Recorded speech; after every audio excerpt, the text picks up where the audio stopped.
some top calls, the analyst action that we're focusing on this morning. First up, Wedbush has downgraded Lyft to underperform. Analysts there point to concerns about the impact of autonomous vehicle disruption, shares down 4.5%.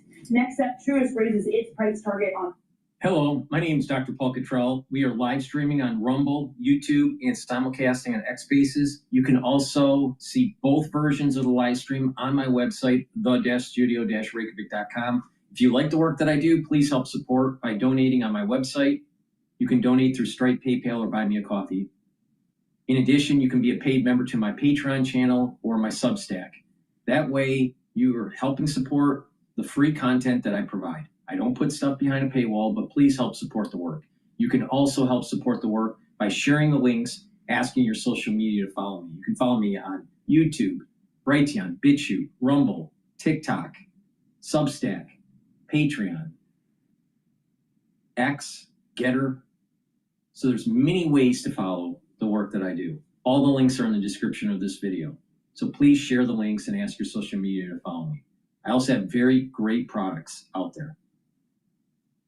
If you follow my advice and take the supplements the way I'm taking them, you're going to slow down the aging process and you're going to boost up your immune system. So let's just plug a couple products before we begin with the show today. Please go to my store and get these dual purpose deodorants. So for males or for females, you can get it in citrus or in peppermint, lavender, and tea tree. They're made from essential oils from the Himalayas. Very high quality ingredients, has no aluminum, no baking soda. It's dual purpose. Use it as a daily deodorant, but it'll also help to detoxify your body. And when you do this, you're going to improve your immune system and your endocrine system. This is the best deodorant that you're going to be able to buy. So please go to my store, the-studio-reykjavik.com, and get the dual purpose deodorants. In addition, go to my store and get the Cleanse or the Max 35. Max 35 is 35 parts per million, or Cleanse, which is 30 parts per million. Take it every day. Take a teaspoon a day. Swish it in your mouth, gargle about 20 seconds or 30 seconds, and then swallow it. What this will do is improve your oral cavity, improve your oral pharynx, and help with the mucosal barrier, improve your epithelial cells. When you do this, you're boosting up your immune system and you're neutralizing. It's very important to take every day. I've been doing this for over 5 years, every day. If you're not feeling well or someone around you is not feeling well, take a tablespoon or two a day and then go back to your normal dose when everything's all clear. This will help to neutralize and help to boost up your immune system. Super important, especially during the winter season. So get the Cleanse or the Max 35. It's also part of my first pillar to slow down the aging process. Why?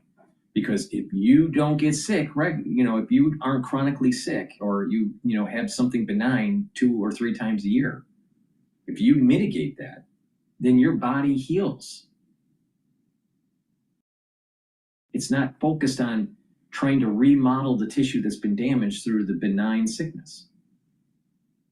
So if you stop the chronic cold, you actually are allowing your body to heal in tissues that it needs to heal instead of focusing on that chronic issue. For example, something benign like the common cold may last for about 4, 5, 7 days, something like that, right? So 1 week. It takes 2 weeks to heal, to remodel. Even though you feel better, it takes 2 weeks for your body to really heal, microscopically at the cellular level, at the tissue level. So if you get sick 3 times a year, which is the average, 9 weeks out of the year, you're either sick or remodeling the tissue to repair. If you aren't sick that many times a year, then your immune system can focus on other things. Your body doesn't have to constantly try to remodel. This is part of the reason why if you see people that are chronically sick, even if it's benign because of the common cold or whatever, they age faster because they're building up free radicals, they have high inflammation, and the body has to remodel the damaged tissue. Don't get sick. And that alone will slow down the aging process. All right. Let's I want to start with Dolan. Dolan is stepping down as cardinal because he reached the age limit. And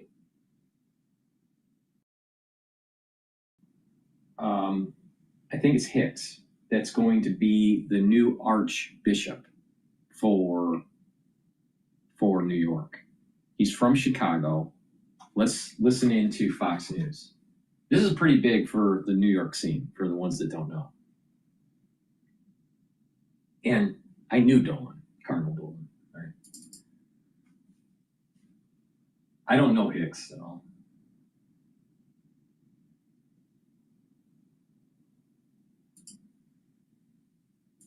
And we notice those who for Cardinal Dolan, and he really kind of helped shepherd you through your process, leaving the priest. Jonathan Morris is here, theologian and Fox News contributor. I want to talk about Bishop Hicks, but you're very close to Cardinal Dolan. You named one of your sons after Cardinal Dolan, and he really kind of helped shepherd you through your process. Cardinal Dolan is an interesting guy. He's a I think some issues happened with Milwaukee. I think that's part of the reason why he ended up getting into the most important archdiocese in the United States. The guy that she's talking to, I believe, was a priest that stepped down. There's questions about this guy. Who knows? I don't know a lot of the details, but there was a reason. If it's who I think it is, he stepped down from being a priest. Being the priesthood, he officiated your wedding to Caitlin. So you got to be sad today. I know I'm sad today.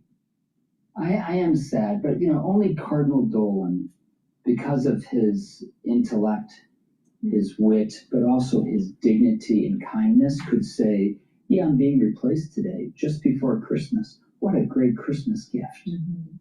That's because he knows that it's not about power in the end. It's not about authority. It's about a legacy that has to do with heaven. And I think many leaders can learn a great lesson from Cardinal Dolan. It's not only about when you leave. In this case, he was told when to leave by Pope Leo, but how you leave. And he said, I've come to know this man. Even in just these couple of days, I've come to appreciate and value him and love him. And I trust him. What a great thing to leave to your people, saying, I trust this person, you can trust him too. Yeah, they're both from the Midwest, Cardinal Dolan and Bishop Hicks. But I mean, Cardinal Dolan has really become a New Yorker. I think in our hearts and in our minds, he loves this city. He loves the people of New York City. They have embraced him so wholeheartedly. And, I love that you pointed out first his intellect, because he has a razor sharp sense of humor, but he is a very, very wise theologian. His sermons are incredible. And they're incredibly short, which makes them even better. But can I tell you, yes, big shoes to fill for Archbishop-elect Hicks. But can I tell you why New Yorkers and America loves Cardinal Dolan so much? It's not just because he has a great personality.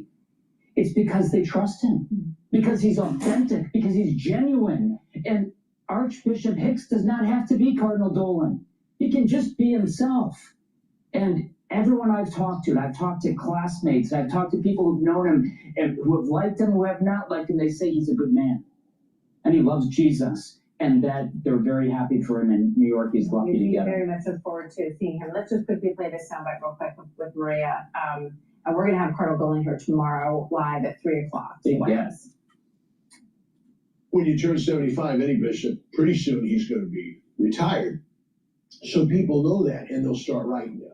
So I got some requests, like to go to some universities, just to be on campus, maybe to take a sabbatical, maybe to teach a course. And I'm just going to kind of appreciate the chance to set my own schedule.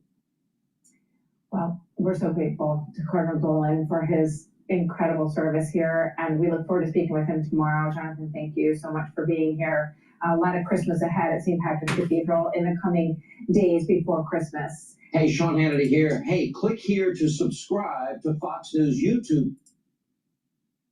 All right, let's pivot over to what's going on last night. All right, last night, the big event was the Brown University killer was found with, my understanding is it was a suicide, in some sort of storage facility.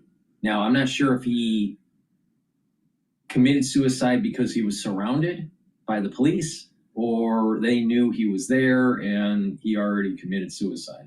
I don't know. I don't know the details about it. But what I do know is that they believe that he was the one that killed the two students at Brown, and the MIT professor the next day. He is Portuguese.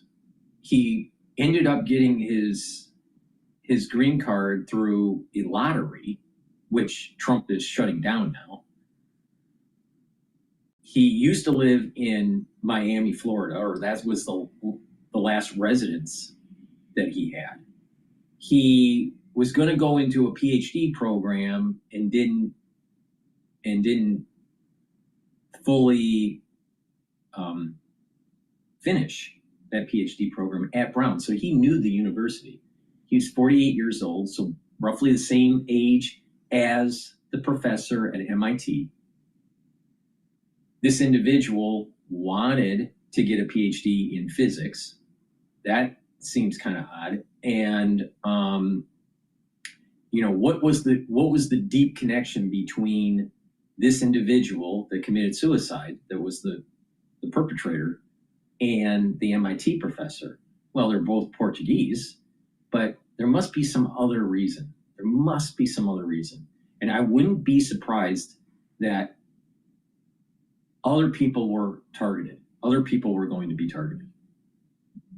But that's pure speculation. Now, that's my understanding of what happened, right? Now, some people think that there's more to the story, that there's more of a grand conspiracy. I don't know.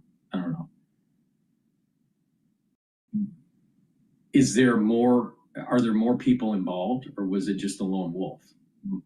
I believe the law enforcement last night, when they had their press conference, was basically saying this was a lone wolf. But we'll never really know because he's dead. All right, let's play what was released 1 hour ago on Fox News. I need to find my daughter. Let's do what we do. Gotta go hunting. And into the Brian Yennis live from Brown University's campus with more. Good morning, Brian.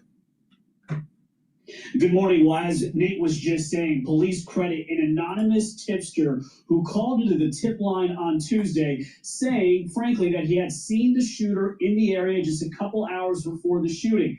That tipster also wrote on Reddit a description of a vehicle, a gray Nissan with Florida plates, just a couple blocks away from the engineering and physics building here on Brown University. Well, that anonymous tipster happens to also be the same man police released images of, and we're asking the public to help identify because of how close he was seen walking by the shooter in surveillance video. His name is John, a homeless man and former Brown University student who 2 hours before the shooting locked eyes with the gunman in the bathroom in the basement area across from the classroom where the shooting took place. John said he was suspicious of Claudio Neves Valente and followed him out of the building into the neighborhood where the two played a game of cat and mouse. This surveillance video shows the gunman running away from John, who was following him. John saw the gunman unlock his car, notice him, relock his car, and walk away. John confronts the shooter and says, "Your car is back there. Why are you circling the block?"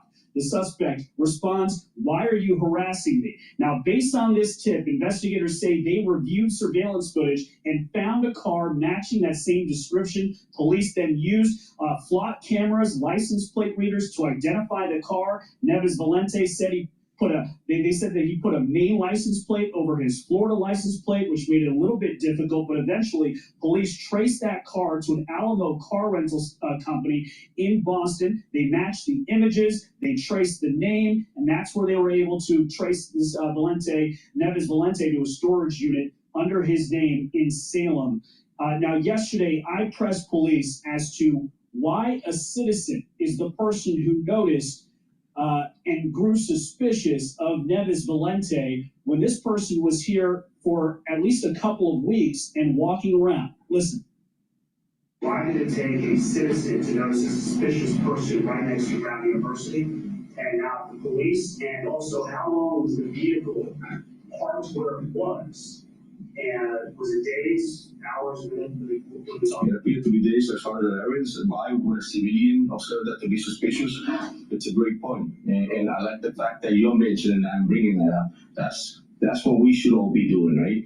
And it's just personality. Some people are more interested in finding out what others are doing. In this particular case, this person decided that he wanted to, and I'm glad he did. Investigators described John as an extremely articulate witness. John does happen to be a homeless man who was, we're told by a source, living in the basement area of the Barris Holly Engineering and Physics building, which of course opens up a whole new set of questions about the security of that building and why that was happening. But right now, John is the hero, and the AG says he deserves every bit of that $50,000 reward. Guys? Yeah, clearly, I mean, Brian, he had the wherewithal and the information that led police directly to the suspect, and they praised him as they should. But you raised the question, why was a homeless man allowed to live in the basement of this college facility where the shooting eventually took place? First of all, we have to assume that that's the true story. It might be a fake story. Second, even if it was true, you got to remember, there is this huge woke issue with these universities, especially at the Ivy League. You see homeless people all over the place in Harvard Square, which is the main train station to get to Harvard. You see homeless people all over the place at Kindle, the main station to get to MIT. So it's not surprising.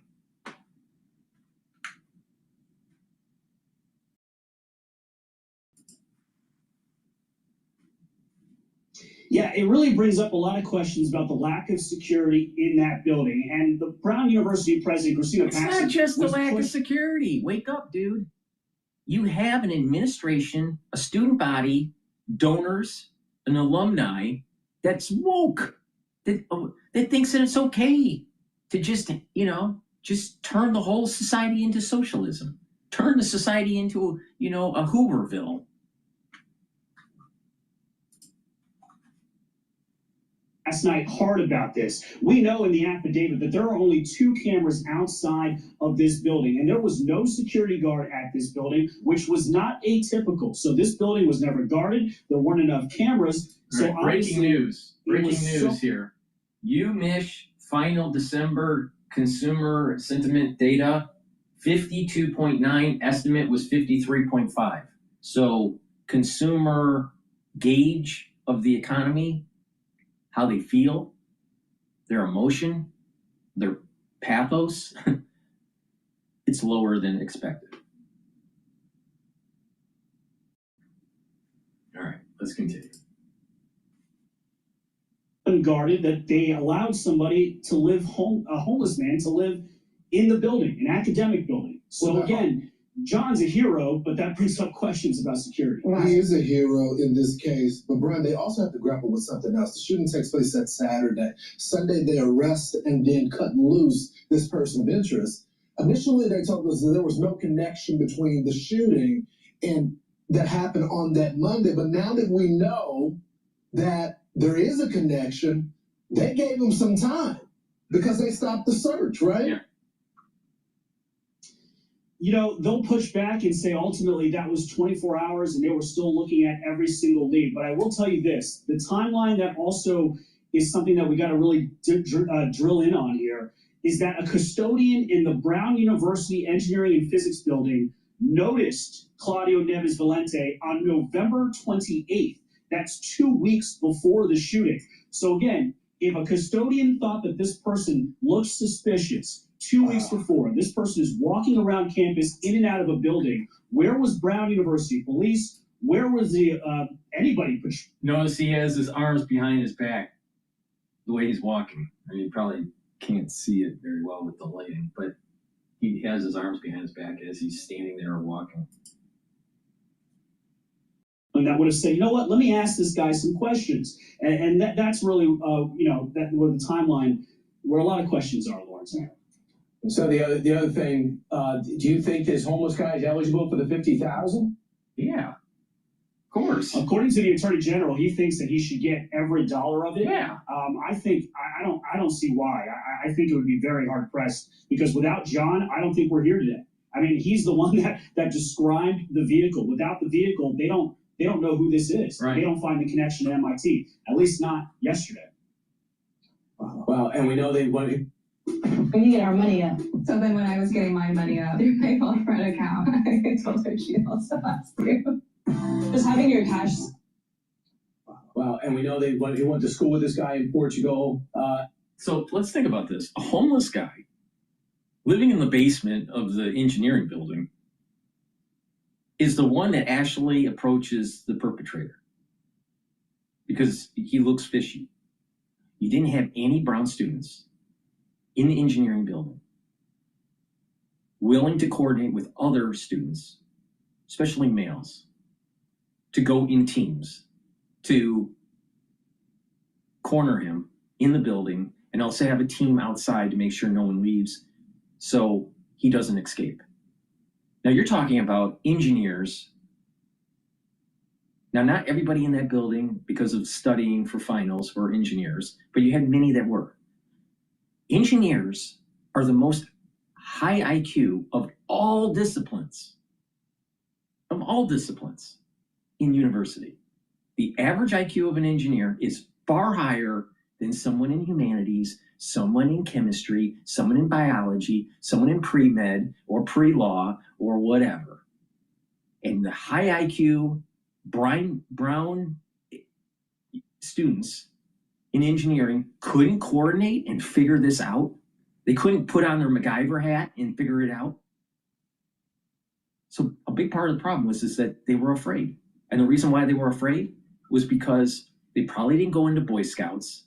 They probably weren't in ROTC. They probably were coddled most of their life. This is a big problem. This is a big problem. I remember being in Boy Scouts when I was younger. I was in Cub Scouts too. But you learn stuff. You learn on how to camp. You learn how to hunt. You learn how to coordinate and do team effort. You build up those pillars of God, country, and family. You learn how to work in teams. Why can't they do that? Why? Oh, I'll tell you why. Because to get into these schools now, the students have to put so much effort in their SAT, ACT, and extracurriculars like piano, and get very high GPAs. Well, that's an egghead. That's an egghead. Now, let's think about this. To get into Harvard in the 1980s or 90s was a lot easier to get into Harvard now in terms of the Harvard College. The acceptance rate is much lower because there's so many more people applying. Part of it's because it's online application. Another part of it is that a lot of people want to get into Harvard. But the thing is it was easier to get into Harvard in the 1980s and 90s. Now, what's my point here? Because it was easier, the students that were going into Harvard, male and female, were more well-rounded. They weren't such an egghead. They had more fortitude. They had more cultural experience. These kids today, they're actually immature, even after they get out of college. Now, there's a new research study that says, well, your brain doesn't fully wire until until you turn 30, 29, 30, 31, and then adolescence ends. What is the scientific discovery of that your wiring doesn't stop until about age 30, and that adolescence is extended? What are they saying, that is a reason for the immaturity? I've seen people more mature at age 16, 17, 18 years old that I've seen with someone that was 30. So it's not about the way the brain's wired. It's about discipline. It's about having ethics. If you don't have the ethics and you don't have the discipline, you're going to produce a kid that's immature. Now, what we have here at Brown are smart kids that don't have fortitude, don't know how to think out of the box, don't know how to actually rise up to the occasion and actually do something way more important than themselves, something bigger than themselves. It's a big problem. It's a big problem. And to fix this issue at these universities, Ivy League Plus, even state universities, to fix this issue, we need to put more discipline and more focus on athletics. And when you do that, you're going to gain teamship. You're going to learn how to work in teams, work together, and you're going to have a better constitution of musculature that if you need to engage in a situation like this, you have the wherewithal. So a big part of the problem at Brown was that you had students that didn't work together to corner the perpetrator in the building, and students working together to making sure that that building was locked down and no one escaped. And this would have never happened. The MIT professor would still be alive. Because of the self-centeredness of students running out of the building, running across the street, calling their mother, and then hiding in a bathroom with their friend, led to the death of an MIT professor. Those students at Brown University were weak. And they were a coward.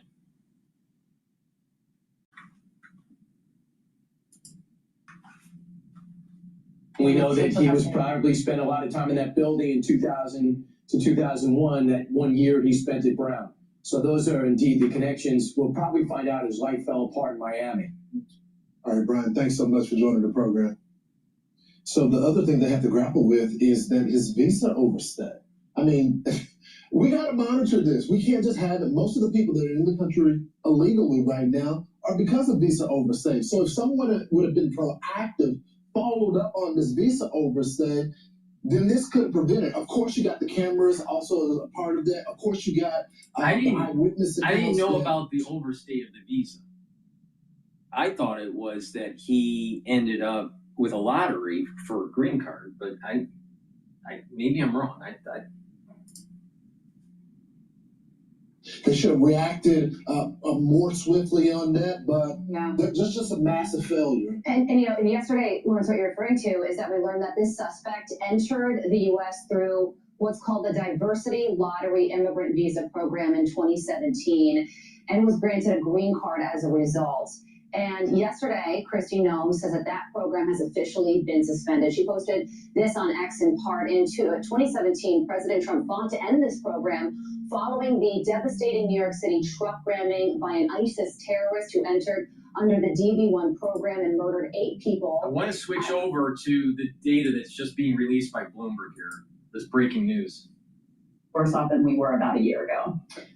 There's also a current conditions component and a gauge of expectations. And there's a bit of a contrast here because the current conditions gauge fell to a record low of 50.4, while expectations climbed to a 4-month high. Is that pointing in different directions, Joanne? Yes and no. So the reason why current conditions fell this month is because consumers continue to tell us that buying conditions for big ticket items are really poor. And so specifically buying conditions for large household purchases that went down quite a bit between last month and this month, and that's partially why we see that with current conditions. And consumers are really pointing to two different things for that. They are frustrated by the persistence of high prices. They think it's a terrible time to buy these big ticket items. And they're also pointing to tariffs. They're not nearly as concerned about tariffs as they were just a few months ago, but they still see that as something that's weighing on the present. As for the future, we saw a few upticks between last month and this month. We have slightly fewer people expecting unemployment rates to rise in the year ahead, but it's still at 63%, still a solid majority who are expecting labor markets to weaken, and that's something that's weighing on consumers. Joanne, we got a much lower than expected CPI print yesterday, and granted the quality of that data may not be very good, but I'm looking at your University of Michigan 1-year inflation outlook 4.2%, 5 to 10-year inflation outlook 3.2%. Both of those are handily above where the Fed would like to see things. There's no way that's what do you make of that? No way. Consumers' views of inflation have been trending down over the last few months. So that part is certainly good news for policymakers. The huge spike that we saw in inflation expectations in May and June, that has come down. And I think it's 4 straight months of declines for short-run inflation expectations. However, like you said, we're still well above where we were in 2024 as well, not even to mention where we were prior to the pandemic. So consumers overall, they don't feel like we're as worse as, they don't think that things are as bad as they were back in May and June, but they don't think we're out of the woods yet. They are still expecting inflation to remain high for the foreseeable future. Joanne, do you see any lingering effects from the government shutdown in these numbers at all? We're not really seeing anything direct. And even during the shutdown was only mentioned spontaneously by about 10% of consumers, in contrast to the majority of consumers that mentioned tariffs unprompted. So, we're not really seeing direct evidence of lingering effects of the government shutdown, but certainly with the shrinkage of the federal government and of the federal workforce, that's certainly going to be weighing on unemployment as we have seen so far, and consumers are expecting unemployment to worsen. Joanne, we're the one big beautiful bill. A lot of folks are saying we're going to see some real benefits from that in 2026, maybe tax refunds, maybe just some more pro-business type of policies here. Spending will Does that go up. factor into kind of your survey at all? No. We're not seeing much evidence that it is high on consumers' minds. Typically speaking, I would say that consumers will react to that when the provisions actually roll out, when they actually see their tax refunds, when money actually hits their pockets. We're not seeing much in terms of. Well, let's get this straight. So she's a forward leading indicator with the psychographics of the economy. All right, leading indicator. But then she says, well, wait a minute here. We're going to have to wait until we get the cash in our hand, and then we're going to see the projected emotion of that. Well, are you a leading indicator or not? I mean, are you a coincident indicator? What or are is new you? for 2025 is that consumers perceive a weakening in labor markets. That is in stark contrast to what we saw in 2022. Something about her the last personality. time sentiment was around these levels. There's something about her personality that just rubs me the wrong way. There's a little bit of a liberal, like terse aspect to her, like a know-it-all. Weighing on consumers now with their Liberal focus know-it-all. on pocketbook issues. Joanne, thank you so much. Really appreciate it. Joanne Shu, she's the Surveys of Consumers Director at the University of Michigan in Ann Arbor here. So, You know what didn't factor into anyone's thinking in 2020? And she's saying that she's a leading indicator, but she's not using any of the data that suggests that people are going to have more cash in their pocket by the turn of the new year. Whatever. Okay, let's go back to Brown.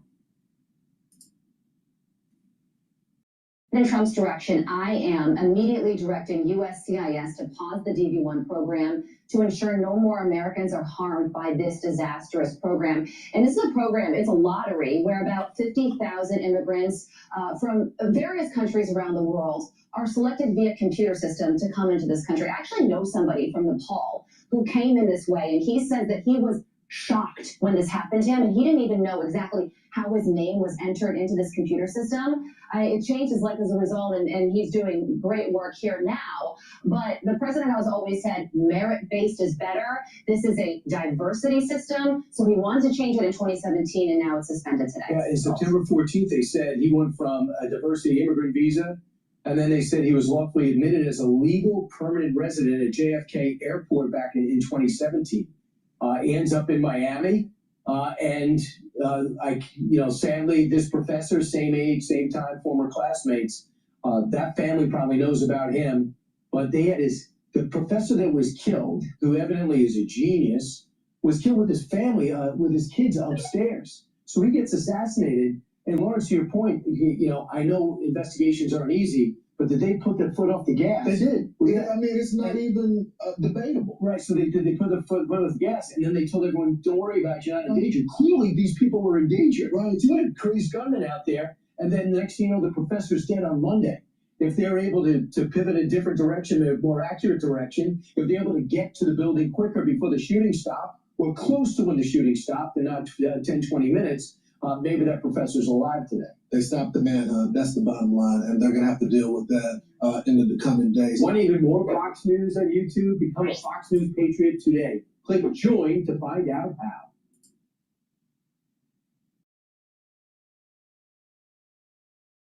All right, let's listen into some more about this. Open a whole new world of fascinating places and people for just $29.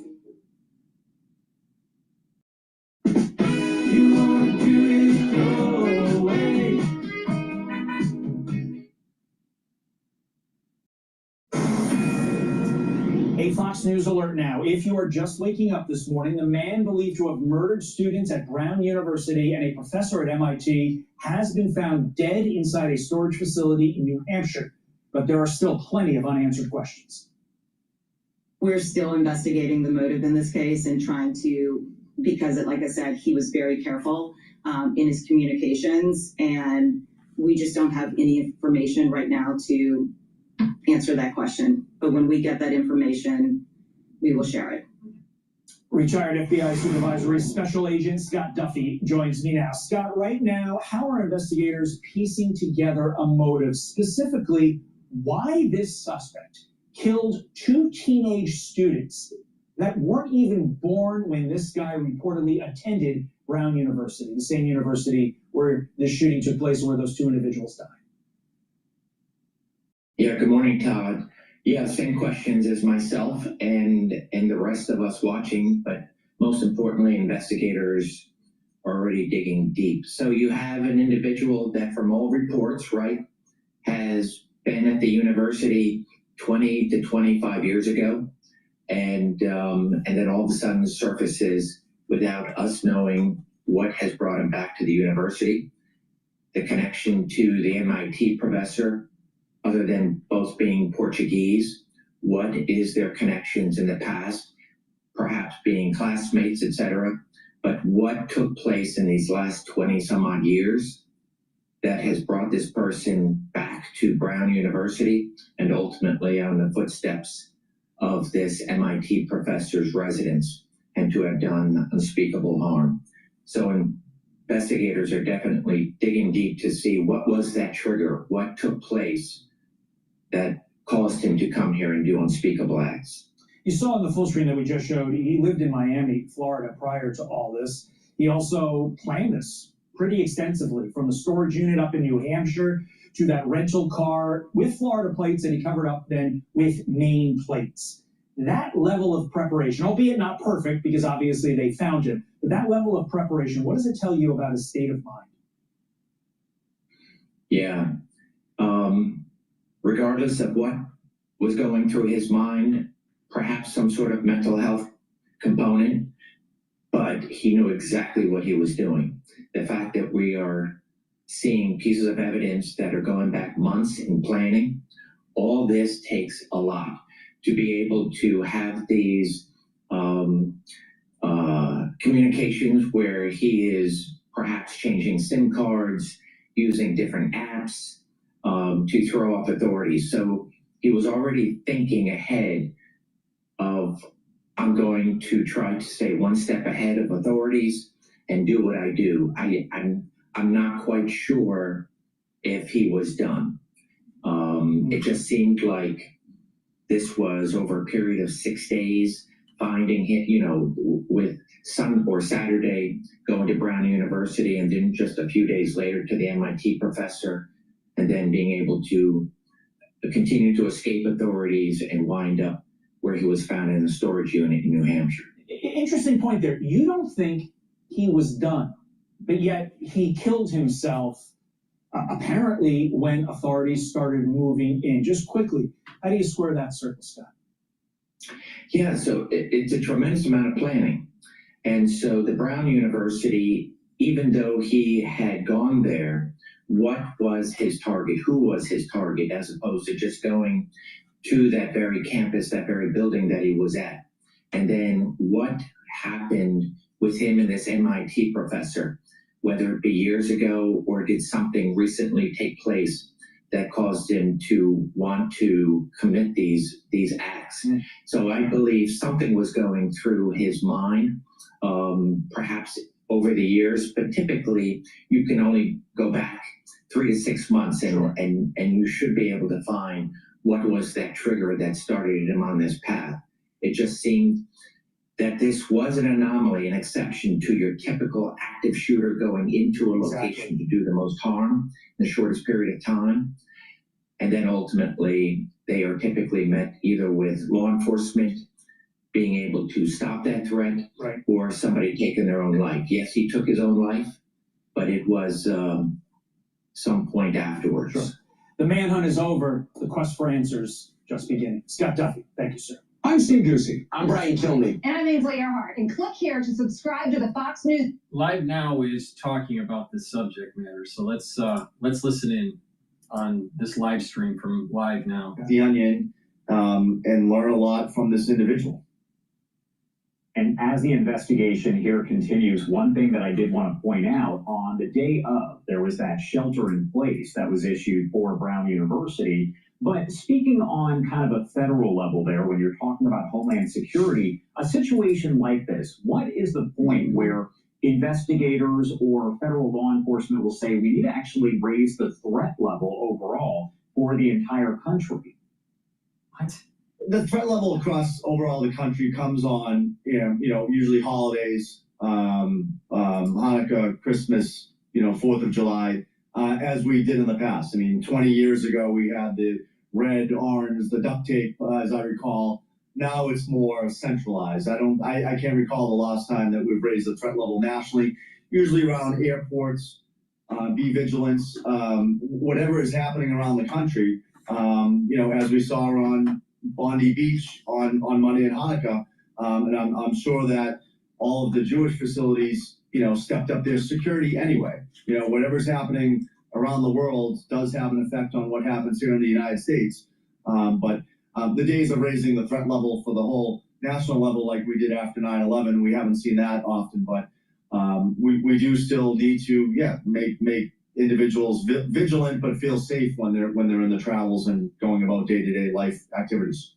Last question for you here. What impact does misinformation, disinformation have on the threat response, the public trust during situations like this one?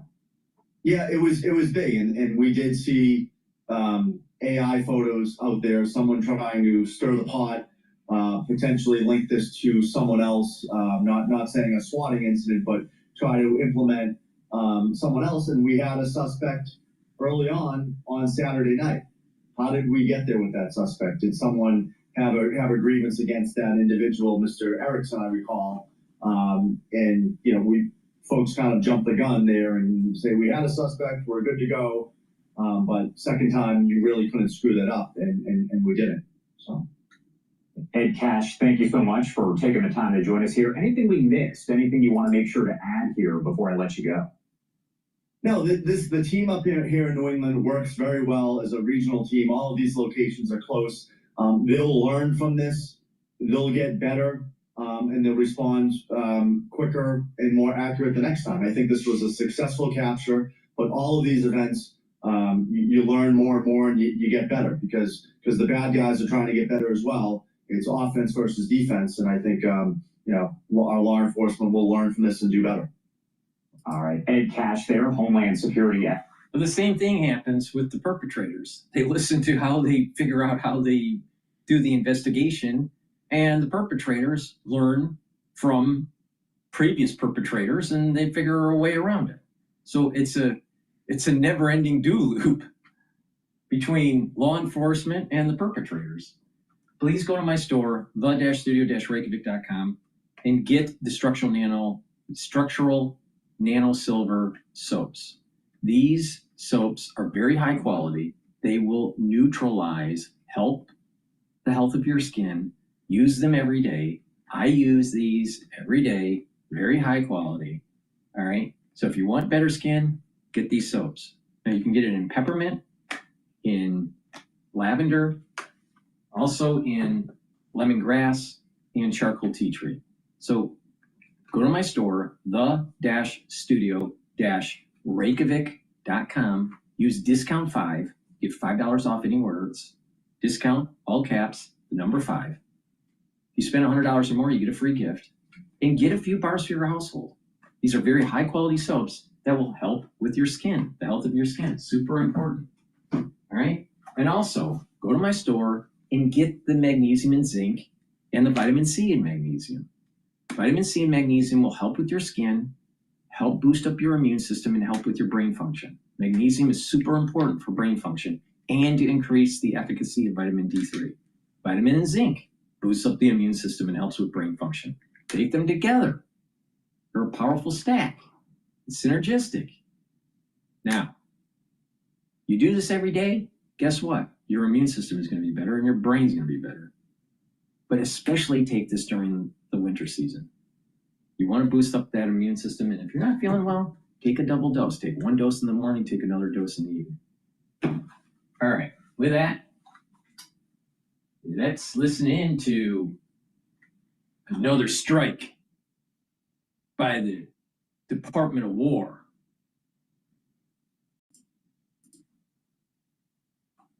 Have conducted more boat strikes. Let's put this video up on your screen here.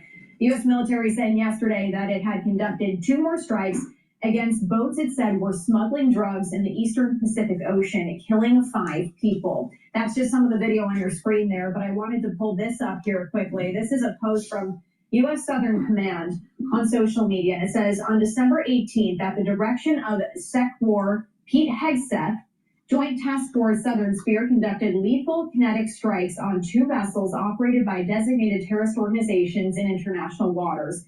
Intelligence confirmed that the vessels were transiting along known narco-trafficking routes in the Eastern Pacific and were engaged in narco-trafficking operations. A total of 5 male narco-terrorists were killed during these actions, 3 in the first vessel and 2 in the second vessel. No U.S. military forces were harmed. Hashtag off Southern Spear. So once again, that was posted to social media last night as we are learning a bit more about this. The military saying 3 people in 1 vessel and 2 in the other were killed. The attacks brought the total number of known boat strikes to 28, while at least 104 people have been killed. That's according to numbers announced by the Trump administration. President Trump has justified the attacks as a necessary escalation to stem the flow of drugs into the United States and asserted the U.S. is engaged in, quote, an armed conflict with drug cartels.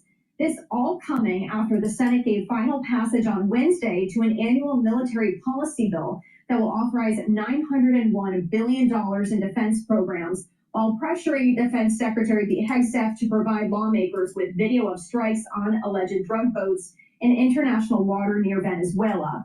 The annual National Defense Authorization Act, which raises troop pay by 3.8%, gained bipartisan backing as it moved through Congress. It passed the Senate on a 77-20 vote before lawmakers plan to leave from Washington for a holiday break. 2 Republicans, Senators Rand Paul and Mike Lee, and 18 Democrats voted against that bill. The White House has indicated that it is in line with President Trump's national security priorities. However, the legislation, which ran over 3,000 pages, revealed some points of friction between Congress and the Pentagon as the Trump administration shifts its focus away from security in Europe and towards Central and South America. The bill pushes back on recent moves by the Pentagon. It demands more information on these boat strikes in the Caribbean, requires that the U.S. keep its troop levels in Europe at current levels, and send some military aid to Ukraine. But overall, the bill represents a compromise between the parties. It implements many of President Trump's executive orders and proposals on eliminating diversity and inclusion efforts in the military and grants emergency military powers at the U.S. border with Mexico.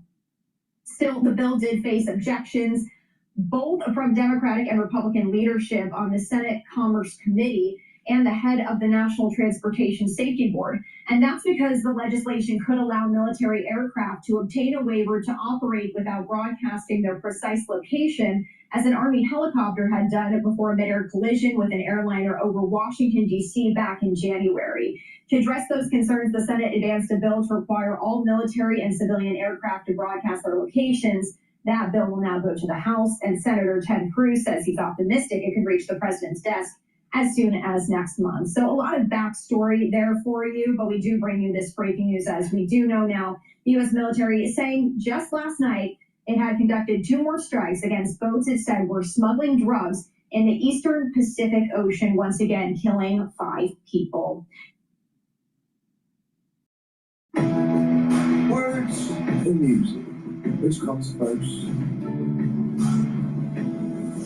These songs, when I write them, is an invitation into investigating who's in here. I was like, oh, yeah, I'll write a party song. I'll write about what it's like to be an introvert losing your mind.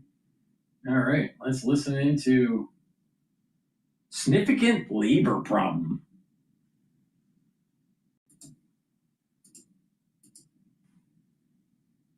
Lives and breathes. He's BlackRock's global allocation team head. He also has a side job as the global fixed income chief, too. You're busy now, I got to tell you. Every day. What was your first reaction when you saw the CPI number? It's pretty good. I mean, listen, have we solved inflation? No, we haven't solved inflation. We're closer to target. It's also, that number was a little funky today because we didn't get October. So it was a little messy. You got to cut through that and say, okay, what does it mean we don't have October? So you're coming off a number that's not clear. But the truth is, it's good. Inflation is, you are seeing some moderation. If you take the last 3 months, 6-month moving average, core PCE, core CPI, we're in the high 2s. So let's get some breaking economics. Listen, I actually don't think inflation is going to be the problem in the future. I think, as you were describing earlier, I think we have a labor problem in the country, and a significant labor problem. Okay, so you think the significant labor problem right now, we've got inflation at 4.4%.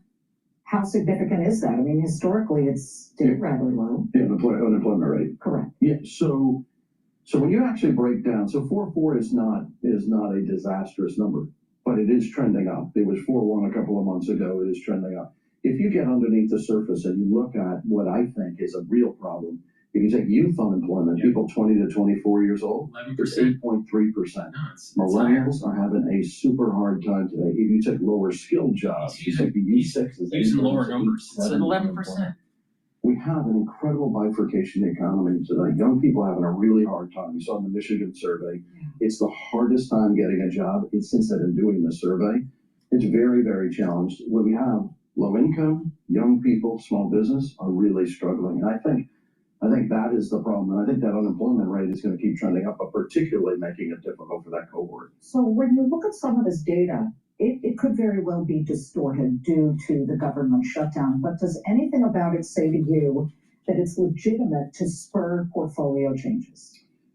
So listen, does it spur dramatic portfolio changes? I think the one thing that we do, and I think is important, I think interest rates will come down over the next year. I think and I think what's really important for the Fed is, can you get the 10-year note down to 3.5 to 4, keep it constant. If you keep that to 3 and get that to 3.5 to 4, gets the mortgage rate down. So what do you do with that within portfolios? I like agency mortgages quite a bit. I like taking, we've talked about on this show, I like owning interest rates in the sort of the middle part of the yield curve, the 5-year part. they had a great year. I mean, think about this year. I mean, fixed income and a bunch of our portfolios are going to throw off 8.5% return. Pretty good for fixed income. Fixed income looks good. The short end of the yield curve, the T-bills, those a year ago, we sat here and looked at them at 4 or 5%. Yeah. Is that ship sailed? Yep. I think it's on its way. I think that those cash levels are going to come down. I think there's one thing today that was fascinating. There is so we got through the employment report, we got through the CPI report, and what then it shows you is there's so much, why are tech stocks rallying? People don't want to take risk until they see these big data points come. I actually think even if the number wasn't as favorable, markets would rally.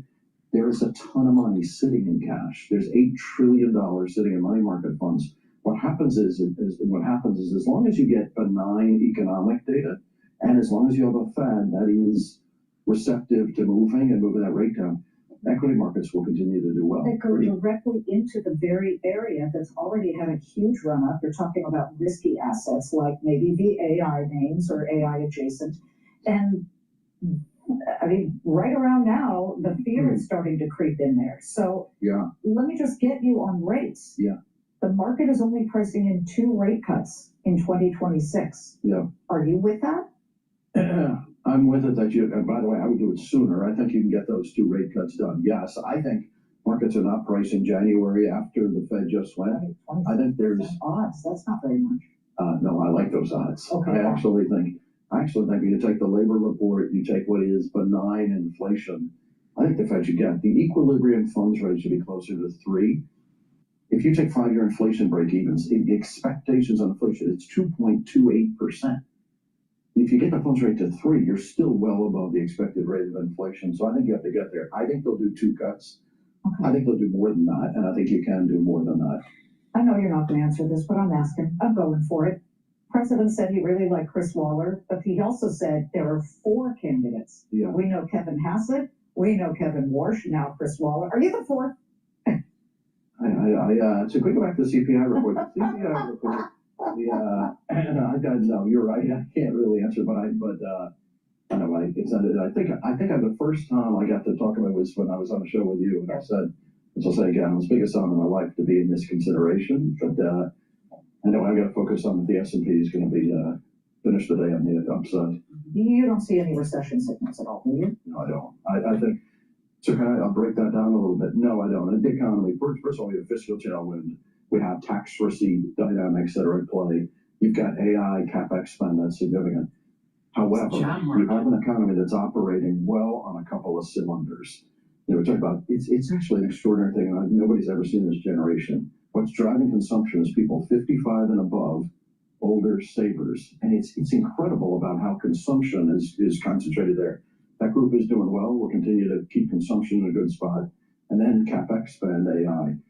I think you need to have an economy that becomes broader. Right. Talk about small business. Well, as you said, unemployment for the youth is 8+%. Yes. That's by the way, it's going to go higher. It is because of the dynamic that it is so difficult coming out of school today. You have, AI, what companies are doing is pretty extraordinary. Is they're holding on their existing labor. But what's going to happen over time, you see big companies announcing layoffs. Over time, they're just going to let attrition work its way through. Right. And so I think that youth unemployment number is going higher, which I think is Travis. I know we have to wrap, but I have 2 questions. One, how do you fix youth unemployment? You said it's going to go higher. Yeah, higher. It's really simple. Yeah. How you got to hire them. And I think we started with the president describing this dynamic. Housing is such a big deal for a couple of reasons. If you get housing velocity moving, it increases labor mobility. Nobody can sell their house. You're a young person. Hey, you can't unlock the value of your house. And you talked about most young people don't have. You put 3 people to work for every home built in this country. That really helps. That is the place you start. Listen, then I think there are things to do with student loans. I think there's things to do in a bunch of different areas. And listen, over time, I think, to me, the whole key, I said this, I'm involved in a lot of urban education, my school's in Newark.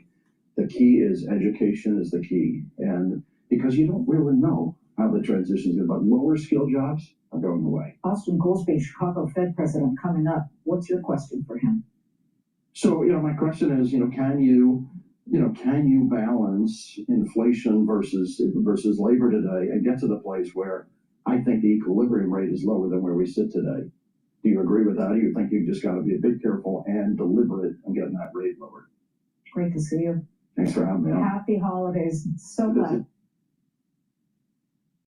Imagine being able to build an app with your name on it. We're going to go to the consumer sentiment revised lower to 52.9 in December. Please go to my store, the-studio-reykjavik.com, and support the work that I do in trying to inform the public on how to get healthy. If you follow my lead, these are the supplements that I take every day to slow down the aging process. It works. Why? Because it's targeting inflammation, free radicals, energy levels, immune systems. If you hit the targets of aging, right? What causes aging? You can slow it down. This is coming out of research from geriatric medicine. This is coming out of research with sports medicine. If you want to slow down the aging process, pay attention and just follow what I do. It's that simple, all right? And it's not rocket science, all right? It's really simple stuff. So please go to my store and get the heirloom barley. Heirloom barley will bring down inflammation, detoxify your body, and soak up free radicals. And when you do that, you're boosting up your immune system. When you have a better immune system, guess what? You don't get sick. And guess what? It helps to keep away the big C, all right? And by soaking up free radicals, bringing down inflammation, and detoxing your body, your tissues will perform better. By bringing down inflammation and soaking up free radicals at the vascular level, you're reducing plaque formation. By bringing down inflammation at your joint level, guess what? You won't have those aches and pains as you're getting older. You'll recover quicker after a workout. Your brain will function better because you're bringing down cerebral inflammation. You're bringing down cerebral creation of the free radicals. You're detoxifying your body. This is very powerful. This is a month supply. Go to my store and get the heirloom barley. Take it every day. Slow down the aging process. If you take this and you are working out, you'll recover quicker. So you get a lot of benefits from taking this. So go to my store, use discount 5 to save some money, and guess what? You stack it with lots of other stuff that I talk about. You can target the points that are the milestones and the key vectors of aging. So if you keep the inflammation down, if you keep the free radicals down, if you detoxify your body regularly, then as you're going into those key milestones for mentalization of your genes, you're aging slower. But if those free radicals are at high concentrations, if you have lots of chronic inflammation, and you get to those milestones in life where those genes are methylated, guess what? Now you have a gene expression profile, an epigenetic profile that's older. If you slow the epigenetic profile down, you age slower. It's that simple. Now, there's nobody that has a more comprehensive and effective way to slow down the aging process than, voila, DrPaulCottrell. Nobody. Not Johnson, not Brian Johnson, the tech bro that spends $2 million to try to slow down aging. You don't have to spend $2 million a year to slow down aging. I just told you how. Go to my store and get the heirloom barley. It's about proper diet, proper exercise, proper supplementation, proper sleep, do some resistance training, do some cardio, stretching and balancing will help the cerebellum. Make sure you do more resistance training than cardio. Learn new things, read, read a book, talk to people, do some writing, be active. And when you do that, guess what? You're aging slower and you have a better quality of life. Nobody out there is more accurate than I am on this. I have the most comprehensive profile. I have the most comprehensive anti-aging protocol than anybody. And it's really simple. Multivitamin that's easy to digest, that covers the bases, a good probiotic as a foundation. The first pillar is the Max 35er cleanse to boost up your innate immune system, C60 to soak up free radicals. The third pillar, turmeric, ashwagandha, and lignans to bring down inflammation, soak up free radicals to help your immune system and your cardiovascular system. And guess what? It also helps with your brain. And boomer boost up, rev up those energy levels in your metabolism. And then you add some stuff to that, like the barley, or the vitamin B complex, or the myotrol. And guess what? You are radically slowing down the aging process. I'm in my 50s, and I'm willing to bet that all of the, quote, gurus out there have a worse off epigenetic profile than I do.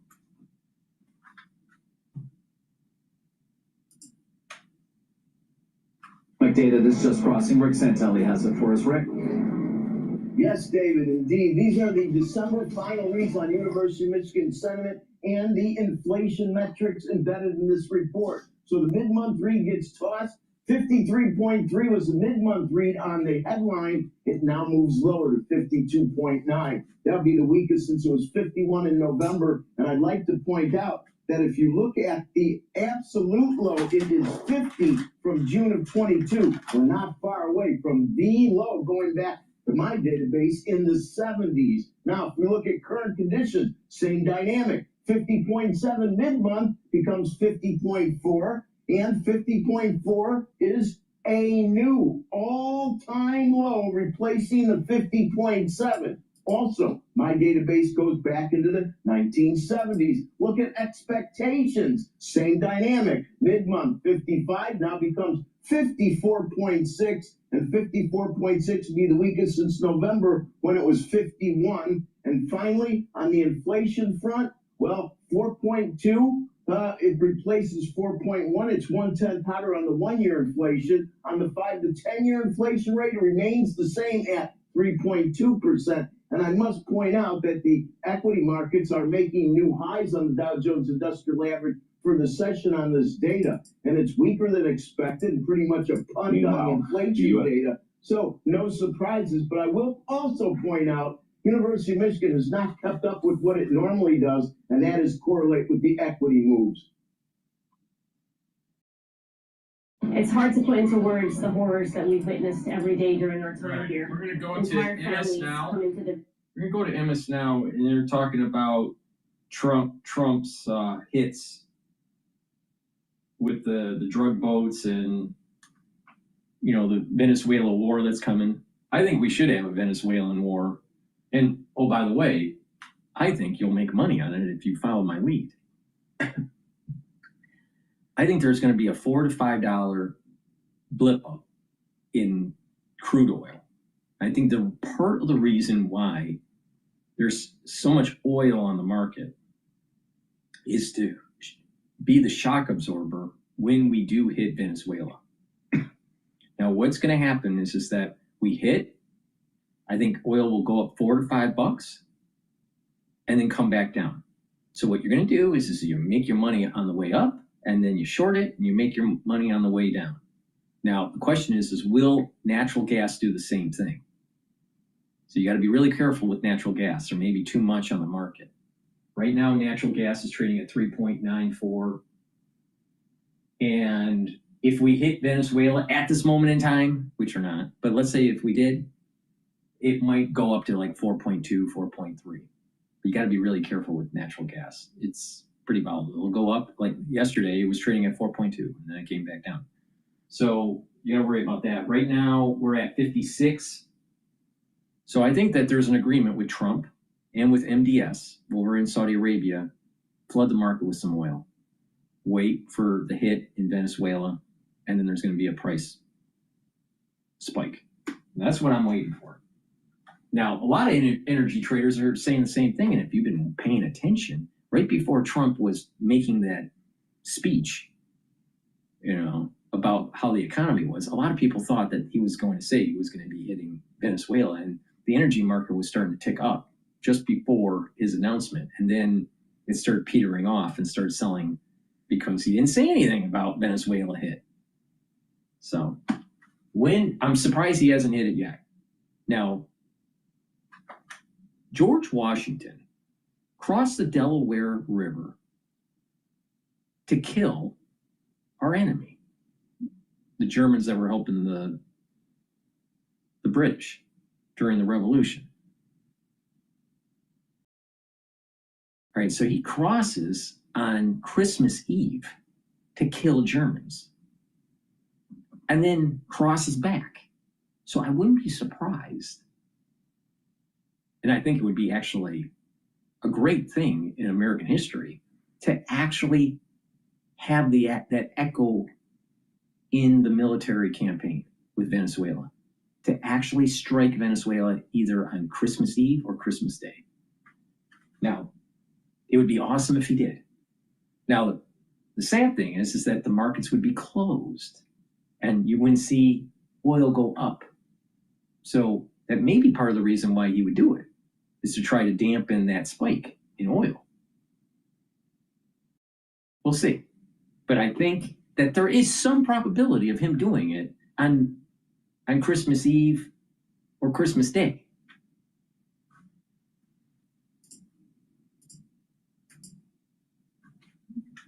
It carried out 2 more attacks yesterday on suspected drug smuggling boats in the Eastern Pacific, killing a total of 5 people there. U.S. Southern Command shared this short video of the strikes on social media without providing any evidence of its claims about the boats or their passengers, as has become their habit. This marks the 3rd day of strikes just this week in a highly scrutinized months-long campaign that has killed at least 104 people across 28 known attacks. Along with the deadly boat strikes, the Trump administration... So what if we're killing narco-terrorists? So what?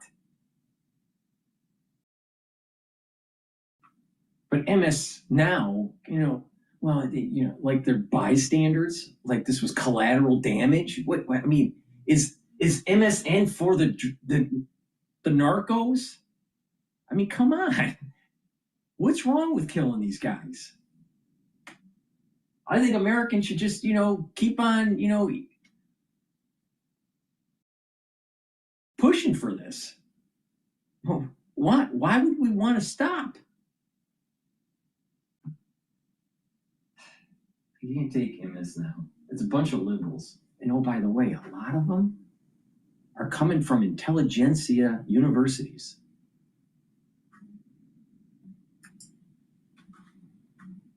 Positioned thousands of troops in the region and ordered a blockade of sanctioned oil tankers coming to and leaving from Venezuela. The actions raising questions about the motive and legal basis behind the moves. The New York Times puts it like this, quote, "The core argument for using armed force, overdoses caused by fentanyl coming from Mexico. The target of the strikes, boats suspected of carrying cocaine from South America. A Venezuelan president's alleged involvement in..." First of all, let's go back to the history. There were American oil companies that drilled the wells. Then you have communism coming in to take away the property rights of those energy companies. And now it's a state-owned asset, propped up by communists. Oh, no one talks about that the Wagner Group is in Venezuela, propping up Maduro. Oh, where's Wagner Group coming from? Russia. So let me get this straight. In our backyard, Russia and China are influencing the politics and the economics in South America. Do you think that is a good idea? No. No. So knocking out Venezuela, you get a lot of things. You knock out the narco-terrorists. You get the rare earth metals that you need for your military and your economic engine. And you start controlling your backyard. Let's say you have a 5-acre property, but you only have control of 3 of the acres. And you got a bunch of hoodlums running around on 2 acres. Are you going to let that happen?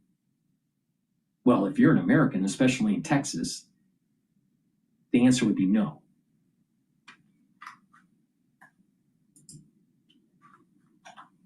Drug trafficking, intolerable. A former president of Honduras convicted in a U.S. court for doing the exact same thing, pardoned by Mr. Trump. Republican Congressman Thomas Massey of Kentucky called out those So the influences. writers of the New York Times must know better. Must know better. Must realize that what's happening in Venezuela is not the first piece being moved in a global war against China. No, they're too intellectual to see that. Why would you want to control the northern part of South America? Oh, I know. To move your navy from the Atlantic to the Pacific and back and forth.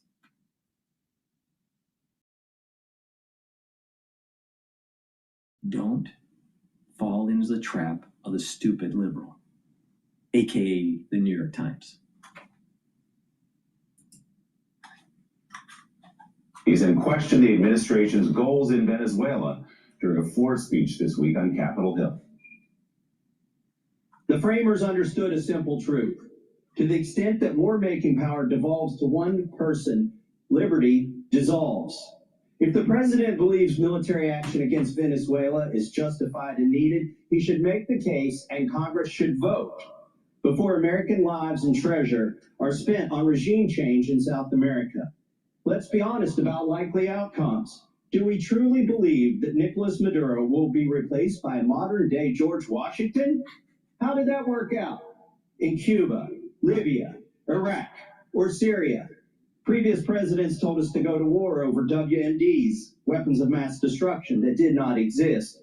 Now it's the same playbook, except we're told that drugs are the WMDs. If it were about drugs, we'd bomb Mexico, or China, or Colombia, and the president would not have pardoned one.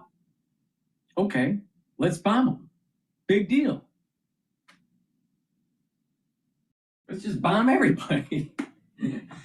As long as it maintains our economic prowess, as long as it maintains our hegemonic power, of course. Why would we give that up? See, the problem is that we have a society that has become too, I don't want to fight. I don't want, it's bad. But yet every single superpower, no matter what epoch you look at, it's about power projection. The moment you lose power projection, you lose your empire. Oh, we're in different times because of keyboards. Really? No. No. The essence of mankind hasn't changed for thousands of years. So stop pretending that an info war is how things are now. It's kinetic war that makes things happen. Has always been that way. It will always be that way.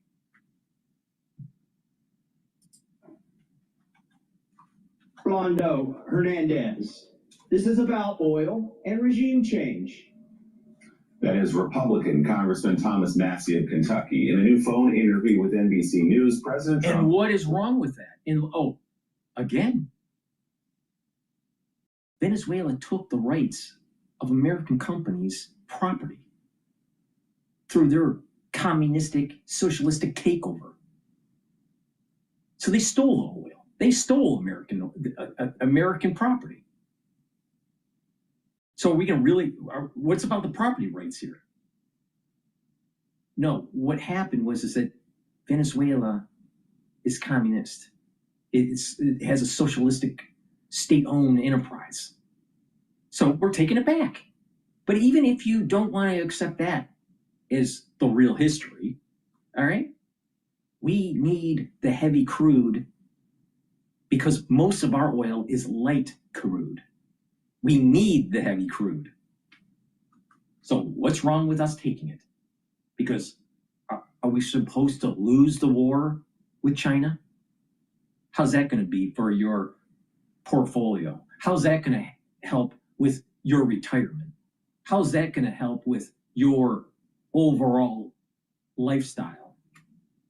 Our lifestyle in the United States is predicated on our power projection. We lose that, your lifestyle ends.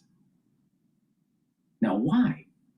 It has a lot to do with the dollar and it being a means of transaction around the world.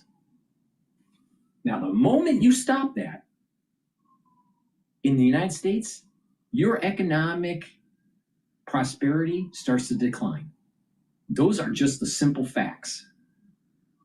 So, do I care about some socialist or communist dictatorship in Venezuela being overthrown by Trump?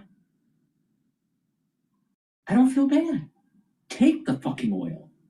What's more important is making sure that we have all the resources we need to make sure that we fight and win against China. That we do not lose our hegemonic power in the Pacific. That is the most important thing. Because the moment you lose freedom of navigation in the 9-dash line, your lifestyle is going to change radically. To open the possibility of war with Venezuela, saying, quote, "I don't rule it out, no." He also declined to say whether ousting President Maduro is his goal. Trump said, quote, "He knows exactly what I want. He knows better than anybody." Unclear what exactly that means, Joe. Well, I mean, he knows better than anybody but Donald Trump and Susie Wiles and David Ignatius. Susie Wiles made it very clear. And of course, I do love how people, David, in around the White House who are trying to spin this interview, this Chris Ripple interview, are acting as if she's a babe in the woods. Oh, she was manipulated. She didn't know what she was doing. He took her out of context. I mean, the things that she said explicitly, she knew what she was saying. Joe, just remember,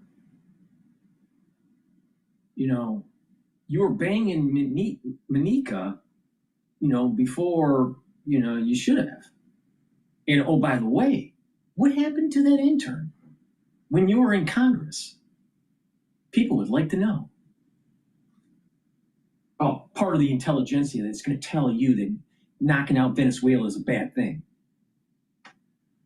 Huh? Wait a minute here. What's wrong with our 5 acres in controlling it?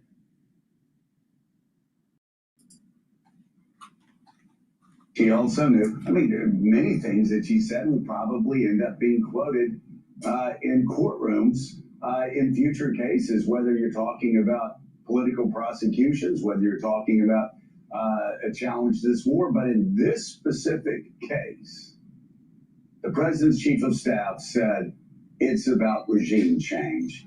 Said people a lot smarter than me in this administration believe that this will lead to regime change. That said, we first started with a nonsensical argument that was about drugs. That's just preposterous for... What's wrong with regime change? It's time to get the Chinese and the Russians out of our backyard. Like Red Dawn. You remember that movie? Like the 1980 version? It's time to kick ass. Now, you know what we've been losing in America? Because we've been coddled, because we go to AMC theaters, IMAXs, and we love our entertainment. We love our bread and circus, but we've forgotten how to fight. Coddled Ivy Leaguers at Brown University that can't fight against some fat ass that's in his 40s because they were coddled, because they're afraid. Now, let's teleport back to a time where there were actually men that actually fought, like in Rome. All right? Can you imagine something like that in Brown University happening during the Roman Empire? oh, wait a minute. Caesar went to Gaul and just started killing. Just started absolutely killing, chopping off heads and putting them on stakes.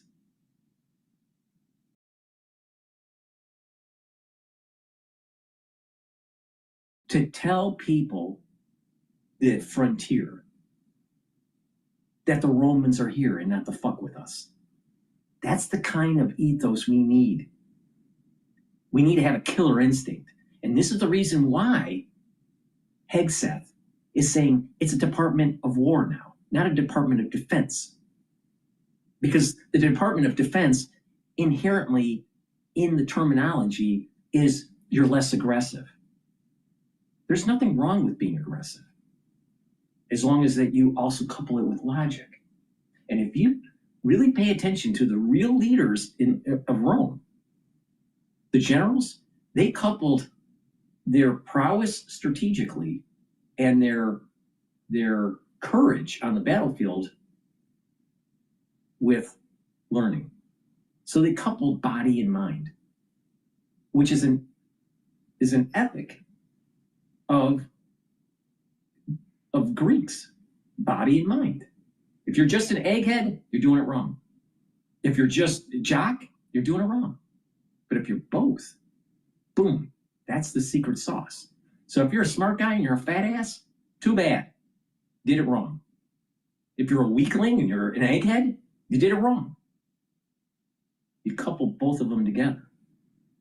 And unfortunately, we have a lot of people in the United States that has not learned that lesson. And it's weakened our empire.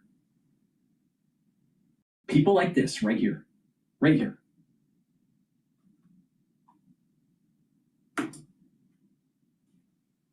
All the reasons mentioned above.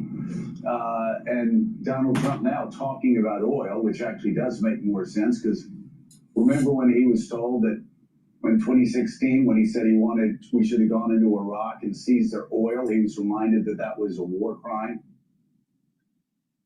Why don't they bring up that China is partnering up with Brazil? And remember, Brazil and China are part of the BRICS. Brazil is partnering up with China with satellites and telescopes for their space missions, which have dual purpose. Because when there's a war with the United States and China, it's going to start in space because of the satellites and all the telemetry that they need to run the smart bombs and missiles. So don't you think that our backyard, we need to control it? Hello, hello. Once again, the intelligentsia makes you weak because they're a bunch of eggheads that don't know anything about war. They don't know anything about power projection.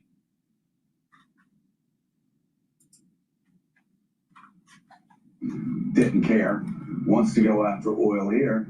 And then finally, here we are again on regime change. I guess Congress is going to sit back and let him just go ahead and do whatever he wants for whatever reason he wants without, again, questioning the purpose of this. I've got 4 reasons why they shouldn't do that. Iraq, Afghanistan, Syria, and Libya. Regime change, especially in this century, never ends well. So, Joe, this Congress, as you say, seems determined to give up its Article 1 power. Venezuela is the first piece of the chessboard with a war with China. That's what this is about. You need to secure the materials, these rare materials that you can't get from China when the war starts. And you're also eliminating China's power projection and Russia's power projection in our backyard. Now, why, with Morning Joe's legal degree, he can't see this?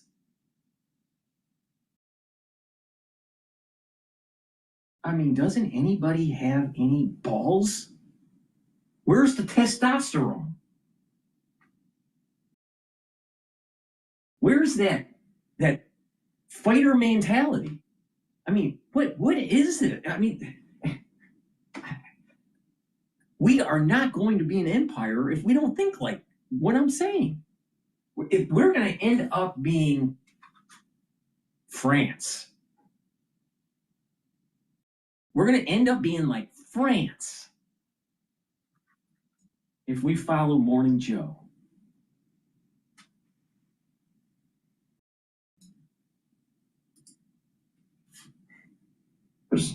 To declare war, nobody really has the guts to stand up and insist on clarity about what this mission is. My own perspective. We don't have any guts to tell Hegseth and Trump, stop doing this. Stop knocking out the narco terrorists. Stop trying to get the Wagner Group out of Venezuela. Stop pushing China out of South America. We don't have anybody that has the guts. No, it takes guts to actually say enough is enough with China and Russia's influence in South America. America first, we're going to kick ass. What's wrong with that? What's wrong with that? What's wrong with taking the oil from Venezuela if we need it? So what? So what? If they play ball, they can make a lot of money. Hello? It's about the money. It's about power projection. You think our empire grew because of the ideals of, some sort of philosophical thought?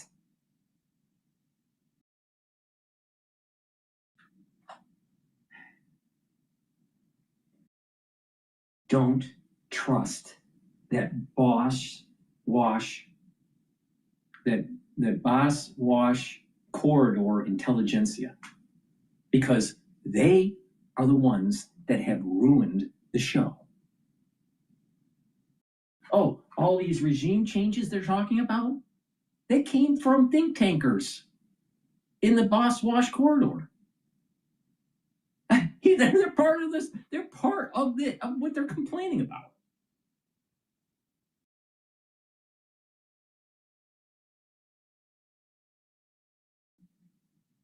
This is in a way a branding exercise. Donald Trump wants to brand Latin America as his own. What's wrong with that? It's going to be Trump Latin America, and Venezuela is the first test case. He wants hegemony. He wants to have U.S. rule in our hemisphere unquestioned.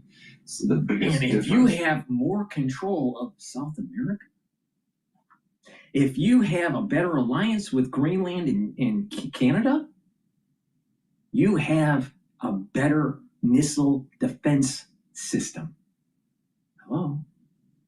Hypersonics that can float around for a long time and weave. You're going to have a much better, more comprehensive grid, shield, golden dome, whatever you want to call it. Star Trek. Think you're just going to be able to do it in continental United States? It won't work.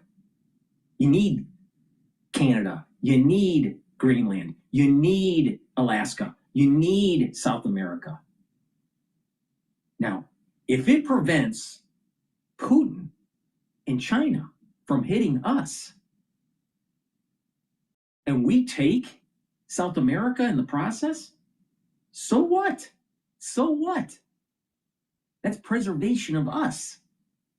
If we don't, if we let these eggheads rule the show, then our missile defense system is weaker. Oh, Joe's so smart that he doesn't bring that up. Yet his wife, Mika, is the daughter of Brzezinski. And he loved the Trilateral Commission.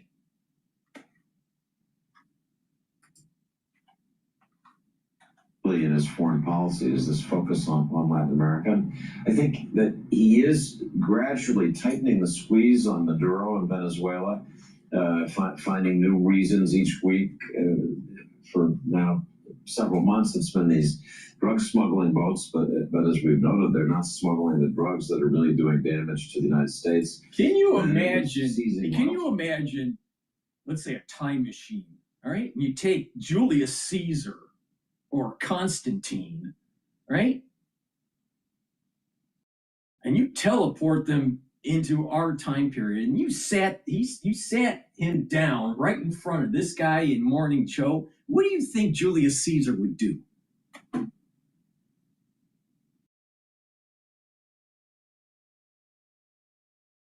Or Alexander the Great? What do you think where are the men? Where are they to actually say, hello, egghead, you're wrong? He can't even dress properly. He needs to pull up his tie and tuck in his collar. But he's going to tell you that knocking out narco-terrorists is a bad thing. What?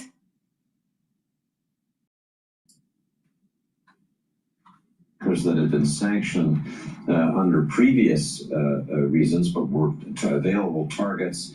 And now the president, as we sometimes say, is jawboning. He's threatening Maduro with further additional strikes and this not so veiled suggestion that what he really wants is for him out of Venezuela. He knows what I want.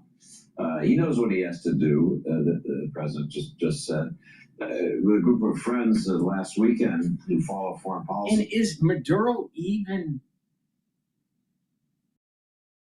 legitimately elected? Oh, wait a minute. There was a jump diffusion with those voting machines. Very similar to 2020. You know, votes, and then all of a sudden, blip, votes. Statistically, like, impossible. Same thing happened during his election. And oh, by the way, to maintain the peace, the Wagner Group from Russia came in to support his regime. Wake up, America. Wake up, Morning Joe. Drink the coffee. Start supporting the empire. We're taking bets as to what country is going to grant exile to President Maduro once Trump's squeeze finally succeeds. I don't know, Joe, if you want to put in your bet, but you know, I think at bottom, this is an effort to reorient U.S. foreign policy and the use of our military towards this hemisphere. Venezuela is the first test case. Some of the arguments don't quite fit, but the broader argument, this is our area of our sphere of control.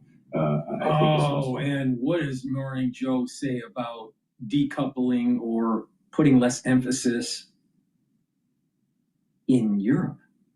Oh, you can't do that. You got to get the Russians out. You got to get the Russians out of Ukraine. Yet the Russians are in Venezuela. And the Chinese are in Brazil.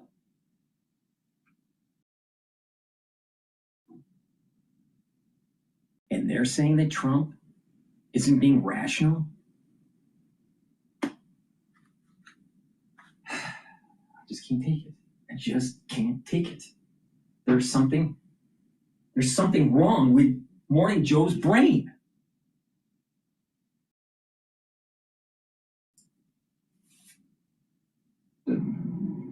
David, as we wrote in our newsletter the other day about anti-Semitism, quote Ecclesiastes 1:9, there is nothing new under the sun. And as a public service to people in the White House who don't know history, that don't read history, that I'm not being snide, it is the case. They don't know the history of what has happened in the past. We can march them back, David. I mean, 1961, the Bay of Pigs went terribly. If you look what happened in the coup that the United States and the CIA pushed on Guatemala in 1953, that ended in chaos and dictatorship. It ended very badly for us.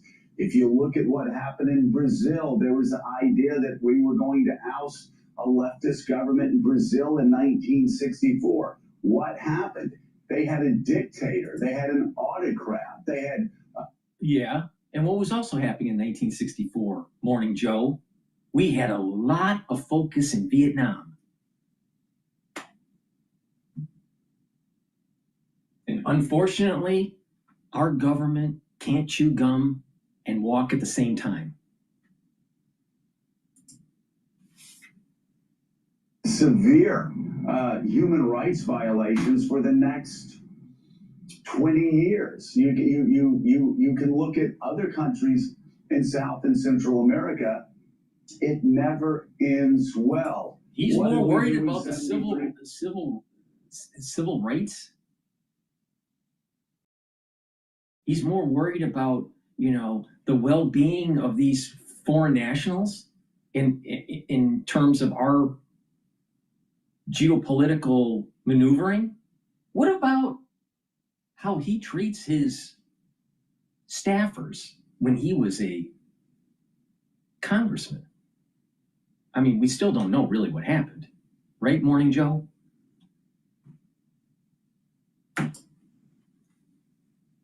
Allende, when we pushed him out of power with a coup, we brought in Pinochet, who had the most, probably had the most repressive.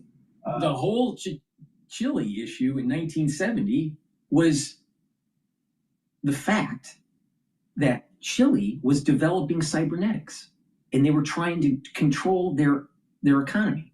Now, at that time, you gotta remember, 1970, you know, we had problems with Russia, you know, the Soviet Union, you know, we were still in the Cold War.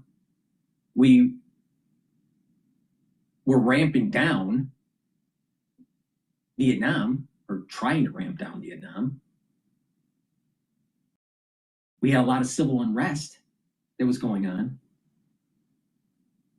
And the thought was that you can't develop the cybernetics in Chile as a backbone for a controlled economy. So guess what?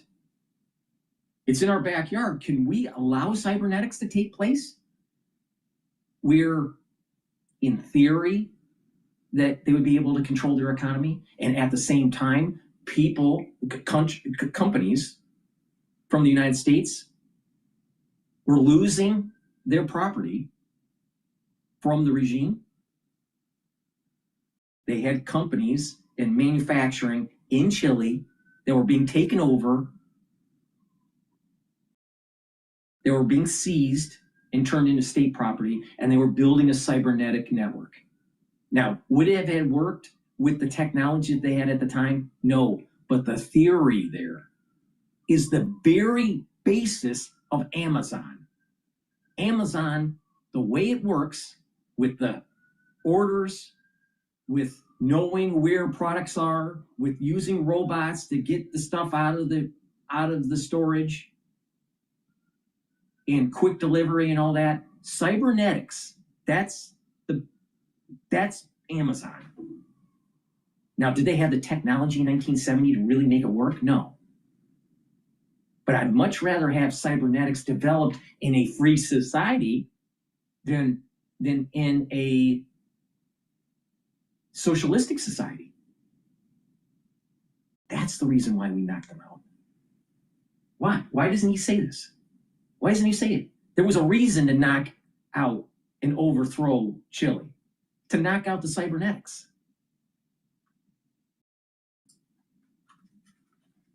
Regime in South America over the past 50 years, tortured people, disappeared people.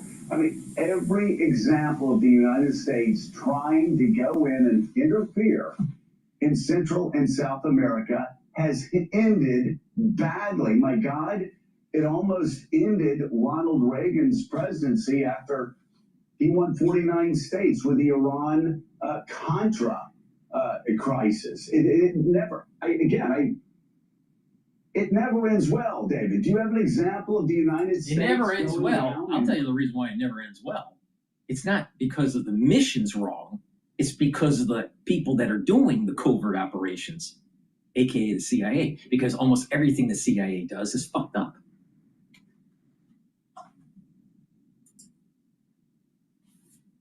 The CIA are using efforts like this to remove a Central or South American government where it doesn't end up blowing up in our face and causing even more chaos on the ground, more destabilization on the ground, and more hatred toward the United States on the ground. Okay, Morning Joe, let's just not do anything and just let Russia and China take our lunch.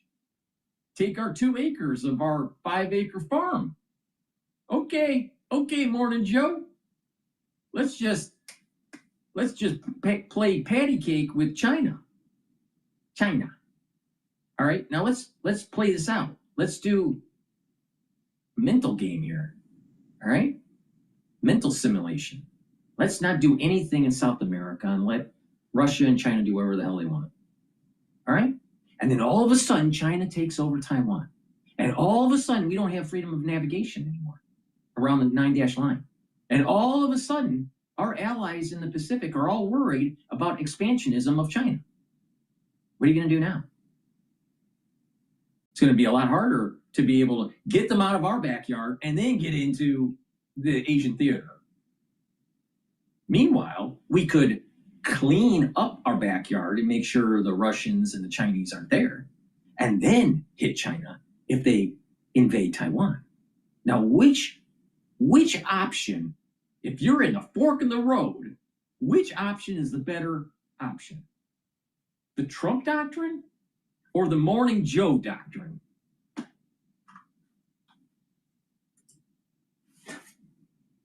Makes it harder for diplomats like Marco Rubio to do their job following our bungled efforts in Central and South America.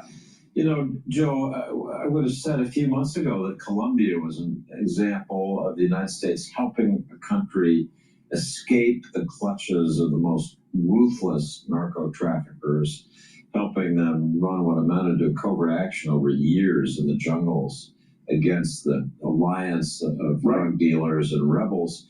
But even that, Donald Trump decided, for reasons that are still unclear to me, he wasn't comfortable with. So Colombia is now on the out list.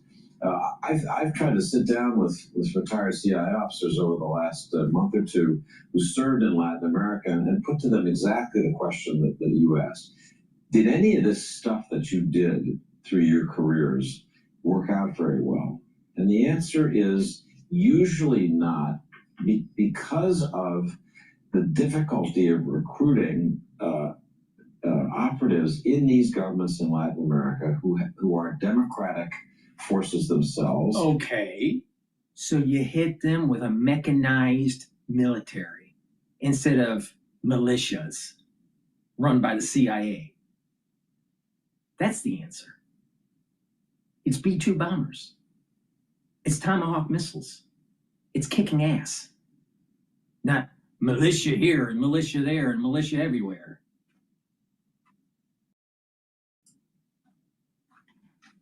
Who can break free of Cuban influence. The Cubans are very active in Venezuela and throughout the hemisphere. And fundamentally, the lack of a base to create new regimes. This is familiar to us from Iraq and Afghanistan. You don't just put it in water, stir, shake, and you have a democratic regime. It really has to come from the people.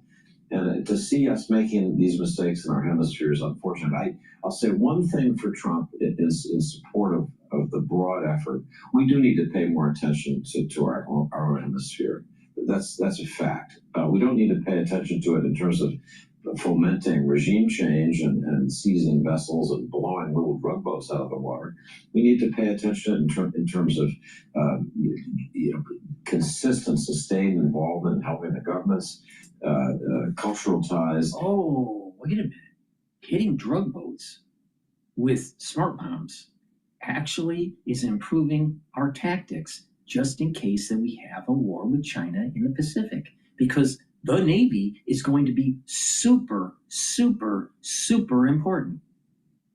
So having that knowledge of hitting small boats running very fast, potentially even drones that are on the water or under the water or above the water, will be really important. You ever thought about that? That it's actually target practice for a war with China? No, it didn't even cross his mind. It didn't even cross his mind. I would like to know if he's served in the military, because this guy sounds like a dipshit. In all those senses, I think Latin America emphasis is overdue, but not in the way that it's being conducted now. Certainly, in foreign policy circles, there's belief the U.S. has ignored its own backyard for far too long. But this president's approach to the Western Hemisphere, it's not just Venezuela. Let's remember, he talked about seizing the Panama Canal. He talked about taking Greenland. He wants Canada as the 51st state. That's the approach. What's wrong with that?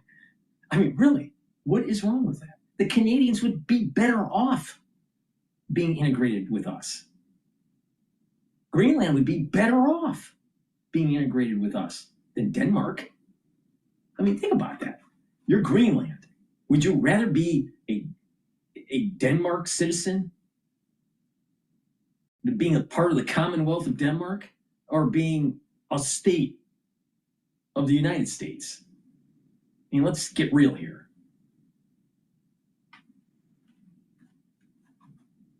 And again, it's about the defense grid. It's about the Iron Dome. It's about knocking out missiles that could come our way, nuclear and non-nuclear. Oh. See that face on his? Oh. I have zero respect for people like him. Zero. None. They're dumb. They're just dumb.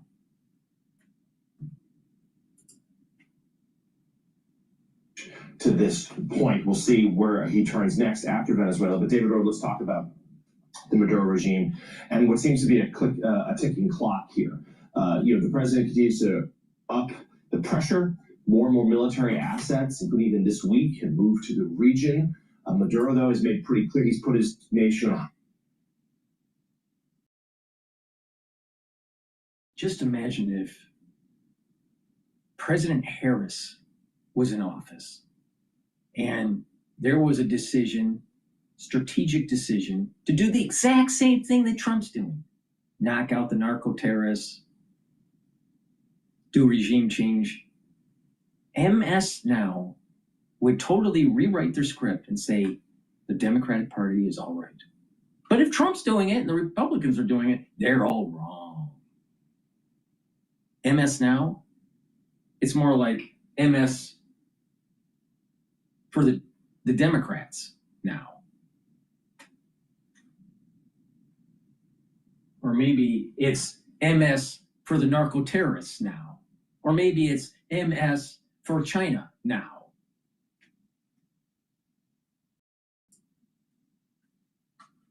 Alert, suggesting he thinks some sort of conflict may be coming, strikes on land or more. What's the latest you've heard as to the approach? But more than that, how long can the U.S. maintain this posture? Like, how long can that carrier group be there? Like, how long can the U.S. have this type of armada in the region? And at some point, is that going to force Trump to make a decision? So the carrier does need to get resupplied and refurbished. So it's a matter of weeks is the general estimate I've heard. And there's no facility in the Caribbean that can do that. And there was a big strategic change, I think, this week. And this was this effort to block oil sales by Venezuela. And I talked to experts and former diplomats, and they've said that is a way to pressure the Maduro regime. But the New York Times story was by Simone Romero that was noted earlier. It will inspire nationalism among Venezuelans. To say out loud it's about the oil is exactly what Maduro wants. That will help him. So it's going to take a while, but he needs those oil sales to sort of pay soldiers to keep the government functioning. So that's the thing to watch. Let's just think about this. If we sanction the oil and he can't pay his soldiers, and even let's just give him the benefit of the doubt, and you have civil unrest that is aligned with Maduro and against America's empire, if you still can't pay your soldiers, do you think your soldiers are going to fight? Absolutely not. So if you game theory this out, the way Trump is doing it is the better way to do it. Oh, Trump is bad all the time on MS Now.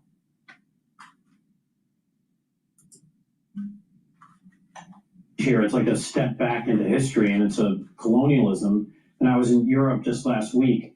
There's a sense that Trump is creating spheres of influence, or he thinks we should go back to the 18th century the Americas as Americans, is our sphere of influence. And they feel in Europe, they're being abandoned to Russia. And Russia will have a sphere of influence that includes Europe and China. The United States has given plenty of time to Europe to get their shit together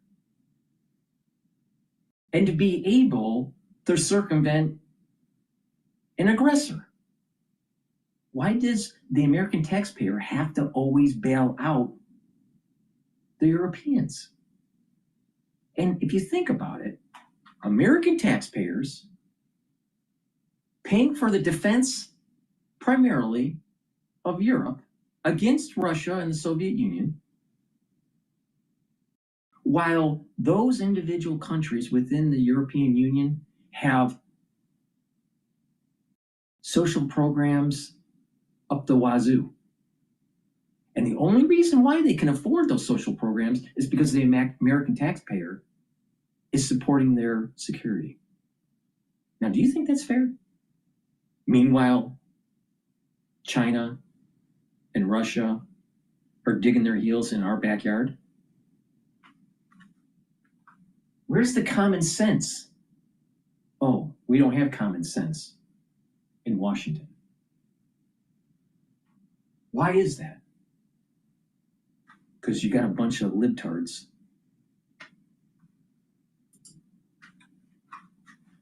Will have a sphere of influence that includes Asia.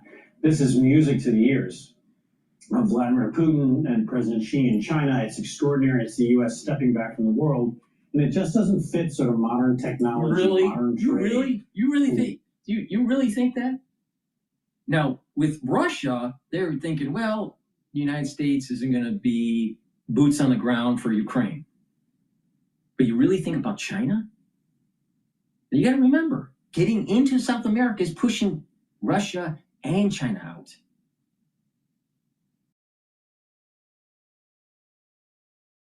So China's probably going, well, wait a minute. Let's take a look at how the United States is moving their military, how they're going to execute the operation in Venezuela. This may be target practice for the big event in Taiwan. Why isn't this guy saying this? I mean, it's not rocket science. Really, it's not. Why can't he say this? Come on. I know it's in you. You can say it. Young people want to live in Venezuela and other countries. So I just don't see how all this is going to work in the long term. Mark Caputo, the White House, the Department of Defense seems undeterred by all the criticism it has received, not just from media reporting, but from Republicans. We heard Thomas Massie there as well, questioning the methods here. What is the White House's end goal, as far as you can tell, talking to your sources? A small boat here, a small boat there. What's the end game? Regime change. 2 or 3 days before Trump took office, Axios I wrote the first story saying that they're going to have a policy of regime change. So that story is bearing out here pretty well. Now, that having been said, the main thing that people have to remember is, yes, all of those parade of horribles in South America and Latin America have occurred under U.S. leadership. But one thing left out of the conversation, one thing left out of what Thomas Massie said was Panama. Panama in 1989 was invaded by the United States. Manuel Noriega, the dictator, the leader of Panama at the time, was indicted as a drug trafficker. The United States invaded, snatched him, flew him here to Miami, and then after he was indicted, criminally convicted him, and he went to jail. And that, for the administration, is the template. It's not Arbenz, it's not Allende, it's not what happened in Colombia, it's what happened in Panama. Now, does that mean they're actually going to invade? Not sure, but we appear closer than ever. In the end, no one really knows. It's up to Donald Trump. Everything that's being done up to this point is about, in the phrase of Marco Rubio, as he's told people behind closed doors, quote, preserving the president's optionality. So if Donald Trump suddenly wants to flip the switch and bomb or invade Venezuela, he can. But until such time and until he decides to do it, he's not and we're not. So it's a sort of wait-and-see approach, and as David Ignatia said, just sort of slowly squeezing more and more pressure on Maduro to see if he cracks or, ultimately, if he leaves. And in a spate of recent interviews, the president, including yesterday on a phone call with Kristen Welker of NBC News, not shying away from the possibility of regime change in Venezuela. MS Now senior national security reporter David Rode, thank you for being with us this morning. We appreciate it. I don't know. We got a lot of talking heads out there. There are a bunch of dipshits. And they don't have the same ethos as the Romans. You know, they're a bunch of weaklings. Please go to my store, the-studio-reykjavik.com. And how else are you going to be entertained if you don't support the work that I do? Please take my advice, get the products that I offer on my store, the-studio-reykjavik.com. Make sure you use discount 5, you get $5 off anywhere. You spend $100 or more, you get a free gift until supplies last. Get the drops. These are structural nano silver. It'll help to neutralize. The moment you have that throat irritation, hit it with the drops. If there are people around you that are not feeling well, take the drops prophylactically. They're very high quality. You can get it in honey and lemon, cherry flavor, or also blueberry. Get a few days for your household. Be prepared for the winter season. Super important. Very high quality. Go to my store, help support the work that I do, because where else are you going to get entertained? All right. Let's see what's going on in some of the other news that is happening.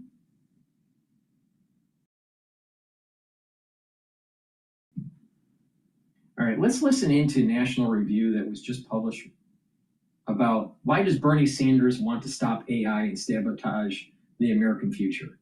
Now, I think there are some problems with AI. There are some benefits from AI, so I don't know what this guy's going to say. But let's listen in, and I'll give you my opinion. Do not get a consolidation loan until you see this. Did you know that on most credit card statements, there's a warning that tells you how long you'll... If you can believe it, Bernie Sanders has come up with an idea that may be worse than all his other bad ideas. I will be pushing for a moratorium on the construction of data centers that are powering this unregulated sprint to develop and deploy AI. Hey everyone, I'm Rich Larry of National Review, and we shouldn't be surprised when a socialist comes up with a ruinously stupid idea that would make us all poor, harm the country's economic future and its national security. So here we are, Bernie Sanders playing to type. Now, data centers, of course, are necessary to the development of AI. There are all sorts of complaints about what are essentially big warehouses housing all the supercomputing power you need to develop AI. People don't like being around them, the local residents. They might be noisy. They guzzle a ton of energy. But these aren't the kind of complaints that Bernie Sanders is making here in his little video manifesto. He wants to stop AI itself, and it's worth looking at some of the reasons why. Of course, part of it for Bernie is that the wrong people are developing AI. Who is aggressively pushing these technologies? Well, surprise, surprise. It happens to be the very wealthiest people on earth, people like Elon Musk, Jeff Bezos, Mark Zuckerberg, Peter Thiel. He has 5 homes. He's a multimillionaire. And he believes in communism.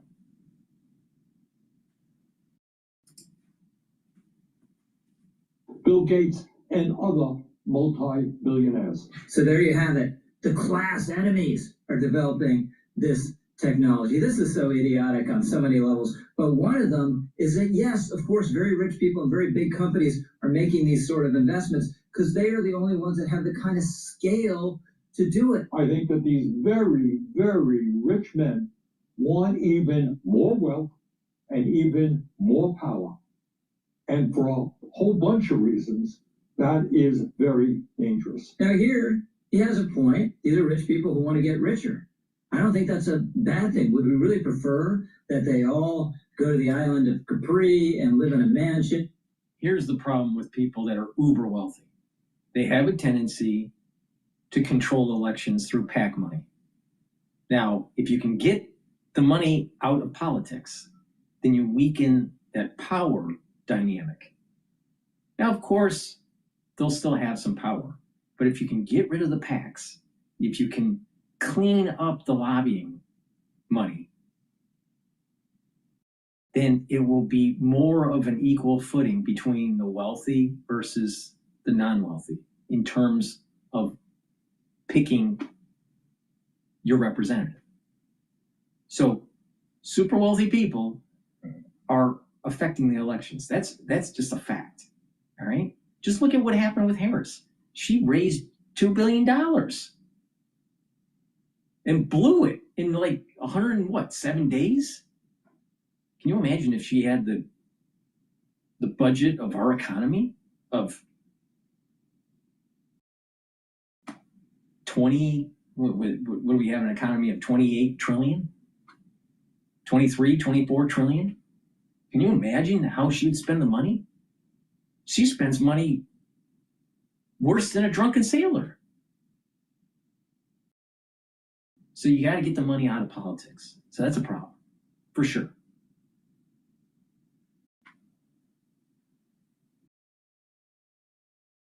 And I'm concerned about AI in terms of the use of it in developing unconventional weapons, especially biologics or chemical. And I'm concerned about AI taking jobs or restructuring the job market so fast that it causes harm to the economy.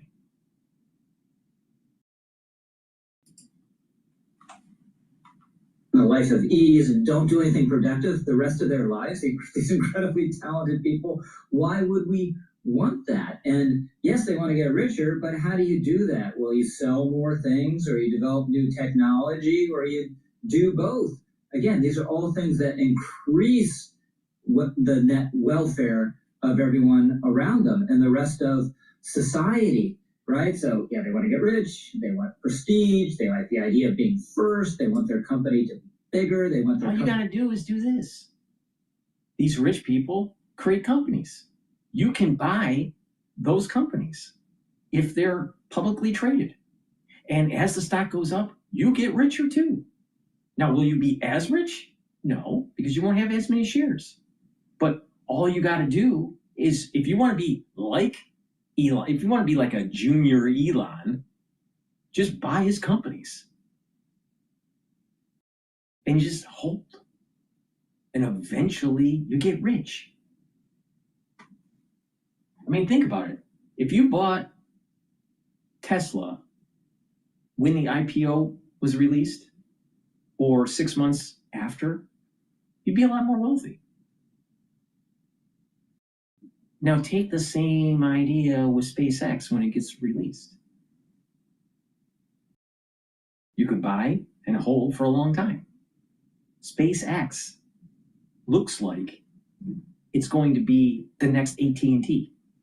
It's going to dominate telecommunications. It's going to dominate high-speed internet. It's going to dominate warfare in space. And then you add in, they're creating almost like a geosphere. All right? Something similar, like a geosphere of these linked satellites that will run AI. So their cloud to calculate for the AI will be in space where it's really cold. And it's running a power system that is solar. And you won't even have to worry about what Bernie Sanders thinks. And so we'll be able to farm our land instead of having it plastered with a bunch of solar panels. to be more dominant. These aren't necessarily the most altruistic or high-minded motivations, but this is how human nature works. And if people didn't feel those sort of impulses and that sort of ambition, everyone would sit on the couch all day watching daytime TV, and our society would be much poorer and worse off and less happy because of it. So no, you don't need to depend on the selflessness of entrepreneurs to advance your society. Bernie Sanders is a socialist, so he's probably not even aware of this iconic Adam Smith quote making this point. It's not from the benevolence of the butcher, the brewer, or the baker that we expect our dinner, but from their regard to their own self-interest. We address ourselves not to their humanity, but to their self-love, and never talk to them of our own necessities, but of their advantages. Just so. Another problem with how Bernie views this is Elon Musk being very rich doesn't hurt anyone else, doesn't make anyone else less well off. This is not a zero-sum proposition. And I guarantee you, by the way, among these companies competing to develop the best AI, there'll be a winner or two that will become incredibly dominant in this sector because of that. But it's also assured that one of these companies or these companies will help develop a technology that someone else will come along with a very bright idea, a new way of looking at things, and use to undermine their position in this business. In other words, they'll plant the seeds of their own destruction in a way we can't imagine and they can't imagine at the moment. This is how a vibrant free market economy works. But of course, Bernie is on the verge of despair. What will AI and robotics mean economically for the working class of this country? Well, don't listen. I started on Tucket 14 years ago, and today we have more than 85 stores. I've talked a million times about our perfect untucked shirts. But what I haven't talked about is... Well, don't listen to me. Listen to the people who are developing those technologies. Elon Musk recently said, quote, AI and robots will replace all jobs. Working will be optional, end quote. Now, Bernie contradicts himself here because earlier in his video, he says there's no way that the people developing this technology are thinking about the potential downside consequences, when in fact, some of the starkest warnings we've gotten about such consequences are from the people developing the technology. And Sanders quotes Elon Musk to this effect. I would just say, Elon Musk, great guy, many virtues, should be taken very seriously, but sometimes he exaggerates. Sometimes he exaggerates just a little bit. And that statement is probably an example, but Bernie Sanders is taking it deadly seriously. If AI and robotics eliminate millions of jobs and create massive unemployment, how will people survive if they have that does happen? It might. It's a low probability, but if all jobs were abolished, right? Our system of government is such that there will be regulation to prevent that from happening or to continue. And eventually people will go back to work. Now, you have to kind of like play this out. Okay, if the United States has all this debt that it's issued, but it can't tax when the economy collapses, how are they going to pay their debt? So the government will have to go bankrupt. Well, how are you going to pay for the social programs? Oh, you just print the money. Well, that's hyperinflation then. You'll have a riot. You'll have something that is not the American Revolution. You'll have something that's like the French Revolution with the guillotine. There's a self-correcting mechanism with war. Now, people would say, well, this sounds like Terminator. The humans versus the robots. Maybe. But what's the Achilles heel of the transhumanist movement? What's the Achilles heel of the big AI robotic movement? Energy. We were designed, the humans, emerged, evolved in nature to not need electricity. Now, does that mean a lot of people will die because of the lack of comforts of the modern society? Yeah. but mankind will survive. That's not the case with AI. So the Achilles heel for AI is energy. So if you kill the grid, you don't have it anymore.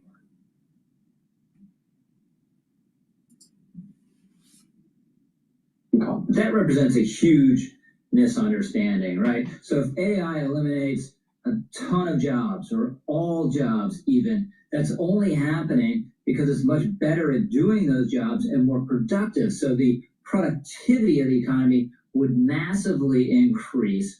You only get wealthier when productivity does increase, so it'd be a wealthier society. The government presumably... I think there's going to be an awful lot of people that are dislocated that won't be able to pay their mortgage. And then if you have enough of them, then guess what? Lehman all over again times 10. So I think he's understating some of the downside risk here. Have more tax revenue and would be able to take care of all these people who weren't working. We already do a fair amount of that now. So I'm not saying this scenario is going to happen, but if we play along with the hypothetical, that's clearly what would happen. And I'm not sure why Bernie Sanders would be frightened of this prospect, because he's a huge supporter of the welfare state. Now, to this point, these kind of catastrophic scenarios have never come about. Doesn't mean that there aren't downsides to technology. There are. There are downsides to everything, right? Social media has had negative consequences. The rise of the iPhone has negative consequences. But these sort of predictions about mass job loss because of technology, to this point, have never come true. Keynes, the great economist, warning in the 1930s, the rise of labor-saving devices were going to eliminate the need for labor. JFK worrying about the effects of automation in the 1960s. Look at a couple specific sectors of the economy. The rise of personal computers eliminated the need for a bunch of typists. These were jobs overwhelmingly held by women. Did that decimate the prospects of women in the workforce? No. Look at the rise of spreadsheets. Eliminates the need for a lot of bookkeepers and clerks. Did that eliminate accounting? No. Accounting got more sophisticated. In a dynamic economy that's getting more productive and richer, there's always flux in the kind of jobs you have. A majority of the current jobs we have in this country exist in occupational categories that didn't exist prior to 1940. So going after these data centers to try to end AI makes about as much sense as trying to end the mining of coal on the cusp of the Industrial Revolution in Britain, which was fueled by coal. It makes as much sense as destroying new technology in the 19th century in the textile industry. Wait a minute. They did that. Those were the Luddites. On top of all this, you're not going to stop AI even if you try, because China is not going to stop researching AI. Neither are other countries. And if you deny U.S. companies data centers here in the U.S., they just go abroad and find data centers there and conduct the research that way. So this is a fantasy on top of everything else. Now, with regard to the practical question, are these things a drag on the electricity grid? Yeah, sure. But the way to deal with that is to unleash more American energy, build more energy infrastructure, and have a more rational energy policy. At the end of the day here, no matter how much Bernie Sanders... And a more efficient energy grid. I mean, we waste a lot of energy. If we are more efficient on the use of the energy, we won't have a problem. Calls himself a progressive when he's not calling himself a socialist. He is a reactionary socialist. He is attempting to sabotage the future based on his imagined vision of what the past once was. Don't let him do it. I'm Rich Lowry, over and out. Please go to my store, the-studio-reykjavik.com, and get the Good Night Formula. This has tryptophan, melatonin, GABA, and passion flower, so you get into those cycles of REM sleep. 3 to 5 cycles are needed per night to get into deep sleep and REM sleep, to detoxify your central nervous system, to consolidate memory, and to be well rested. When you take this regularly, every night, you are slowing down the aging process and improving your brain function. So please go to my store, get the Good Night formula, consolidate that memory. You don't want to be stupid. Now, the multivitamin. This is easy to digest, and it has the multivitamins that you need for proper enzymatic activity, so your cells perform properly. Again, it's easy to digest, and is part of the foundation of my anti-aging protocol. Take this every day, and add the probiotic. You can get the probiotic in veggie cap version or the powdered version. I prefer the powdered version. Now, by taking a good probiotic, you're improving your gut biome, you're improving your immune system at the gut level, you're allowing your nutrients to be absorbed properly, your metabolism will be better, your sleep will be better, you'll get rid of brain fog. A lot of people don't realize that if you have a good gut biome, you actually sleep better. In addition, your skin will improve. So you get lots of benefits by having a good gut biome, and good health starts at the gut.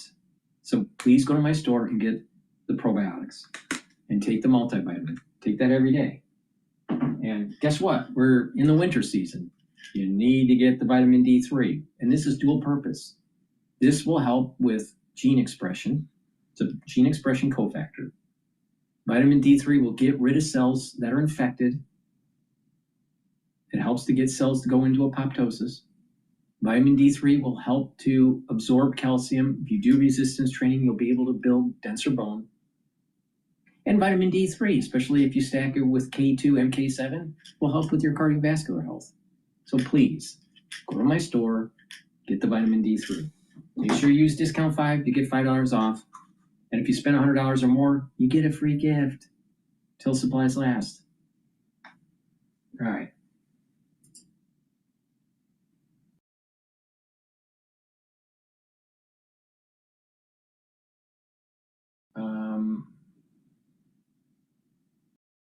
Live Now looks like they have some new information about the Brown University. So let's see what's going on. Success Academy is the #1 K-12 charter school in New York City. #1 means excellence in arts and athletics. National chess masters, Broadway performers, top athletes, and more. It means educating for 13 continuous years, with outcomes that speak for themselves. It means 100% of graduates accepted to 4-year colleges and prepared for a fast-changing world. Choose the best. Choose success. Apply now at applytosa.org. The joy for life in every cup.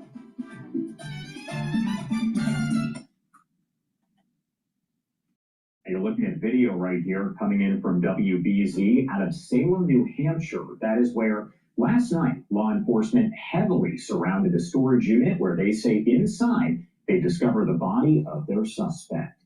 Those investigators say he took his own life shooting himself and had likely been dead, potentially there, for several days. A lot to discuss about this case as it has played out here. So I didn't know that. Cash, Homeland Security expert who served in President George W. Bush's administration, now the president of Frontier Security Strategies. Thank you so much, Ed, for taking the time to be here with us today.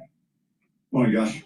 Good morning. Well, first off, I do want to ask you, because you heard the Rhode Island Attorney General there essentially saying it was a witness who kind of helped to piece all of this together and lead to a solution, so to speak, for an active investigation that didn't really have too many credible leads at the time. So what does that say to you about kind of the importance of the public in a situation like this? Oh, absolutely. I mean, we talk 30,000 foot level, see something, say something. That kind of goes across the board, whether something suspicious at an airport or a situation like this. After they released the additional photos and more clear videos, I think it was either Tuesday or Wednesday night, I'm sure a $50,000 reward assisted as well. And there are hundreds of leads that come in, but what is real, what is not real? What's coming from halfway across the country from someone versus someone that was, as we've seen, right down the street that saw this person in live in person. And these are some of the photos that were seen in the court documents that were released late yesterday as all of this kind of was unfolding here and we got more information. How challenging, though, is it to determine whether incidents like the Brown University shooting and the MIT professor's murder are connected? Because they have now been connected, and authorities say that this man is responsible for the 3 deaths of the people that you see on your screen there. Yeah, I'm very interested to see where this connection was, because Brown University, MIT, 2 very influential universities, and this Mr. Valente went to Brown. So what is the motive here? It's just I'm very interested to see how that will happen, how they'll discover that, and you'll look at his social media, financial records, all across the board, because he graduated there in 2001. This isn't a recent student that got expelled from MIT or Brown that is upset. So very interesting to see how this plays out and the motive for this. One thing that's interesting here is we mentioned kind of the fact that, the tips came in here, but one of the other important notes is that the suspect is no longer alive. The suspect found dead there at that storage unit, with investigators saying he may have been dead for several days. The most recent of the crimes was on Monday night. So what I wanted to ask you is here, when you have a shooter who is deceased, how does that maybe make it more difficult for investigators who are working to kind of piece all of this together? Yeah, they would of course want the shooter alive so that they can interview him and find the reasoning for this. But no, they will talk to family members, friends, work colleagues, and try and put the pieces together and determine why this person did this. Financial records across the board here, and come up with an answer of why he did this. Were those students targeted, or was someone else targeted, a similar professor at the Brown University? It's very interesting to see those 2, MIT and Brown, that specific professor at his house as well, not just at the university. So how did he know that professor, and who did he know at Brown that he might have been targeting? And when you talk about a situation like this, how difficult can it be? How do investigators go about determining whether we're talking about a lone wolf attack or something that is more organized involving multiple people? Yeah, that is a tough one. They will see if someone did assist him, if he had an accomplice. You look back to the Boston Marathon bombing. They targeted that specific area for a cause. They were foreign individuals that wanted to make a big statement. So yeah, this will all come out with the investigation. The investigation isn't over yet. I mean, everyone's at ease now that the shooter has been captured, deceased. But now we'll peel back the onion and learn a lot from this individual. And as the investigation, I didn't realize he was dead for a few days or a couple days. All right, let's dive into a clip from Fox talking about youth sports and that there's a crisis going on, according to experts. So let's listen in on here.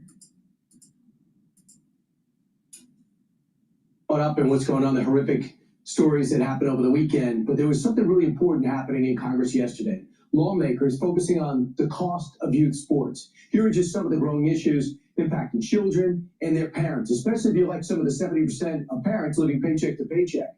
On average, if you want your kid to play sports, not go pro, it's about $1,000. That's up almost 50% since the pandemic. $30 to $4 billion a year. This has become an industry to play in your league, to put your son or daughter in the best situation possible for them to be successful. What parent doesn't want that?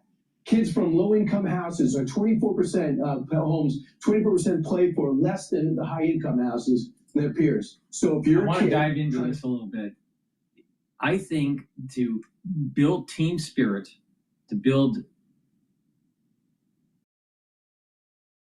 a foundation on how to work in a team, sports is a great way to do it. In addition, it will help with the health of the youth because they'll be more fit, they'll be active. Their brain function will probably be better because if you notice that people that are building things or constructing or making art or playing an instrument, when there is a brain activity on top of a kinematic activity, a movement activity, they work together, they're synergistic, and it helps with brain function, especially while these kids are developing their brain, because it's wiring. The brain is wiring because of this neuroplasticity. So certain areas of the brain will prune and other areas will start to connect. So sports, I think, is a really important feature in terms of the social, the health aspect of it, and brain function. All right. But there's also something that many people maybe don't realize. Maybe some do. I'm not sure the percentage. Your ability to get into a really good school for a kid radically increases if you have some sports acumen in hockey, or football, or lacrosse, or volleyball, whatever, basketball, right? So this is the reason why the newscaster, Kilman, said to improve your chances of success for your child. Now, it's not impossible to be successful without sports. There are many people that are. But you'll notice that people, especially at the very prestigious universities, one of the ways to get in is through sports. All right? But you have to also have academic chops. All right? Now, what was I saying earlier in the video? Not enough kids are taking sports. Maybe it's because of finances. Maybe it's because they're just eggheads. But the thing is that we're starting to develop a generation that's not willing to fight. The reason why sports were instituted in schools was to have a group that could be trained in warfare if needed. That's the reason why. Sports didn't just pop up because it was fun. It was to develop males so if they needed to go to war, they could. And you have to remember, at that time, we didn't have a standing army. Normally it was a war, and then we brought the levels of the troops down radically. Now we have a standing army. But the thing is that sports started for war. So if you take that away, or if students aren't in sports, they don't have that warrior ethos. And hence the problem that we have with Brown University. The students weren't willing to step up and fight. They hid. The students weren't willing to coordinate, to corner a 48-year-old that's overweight.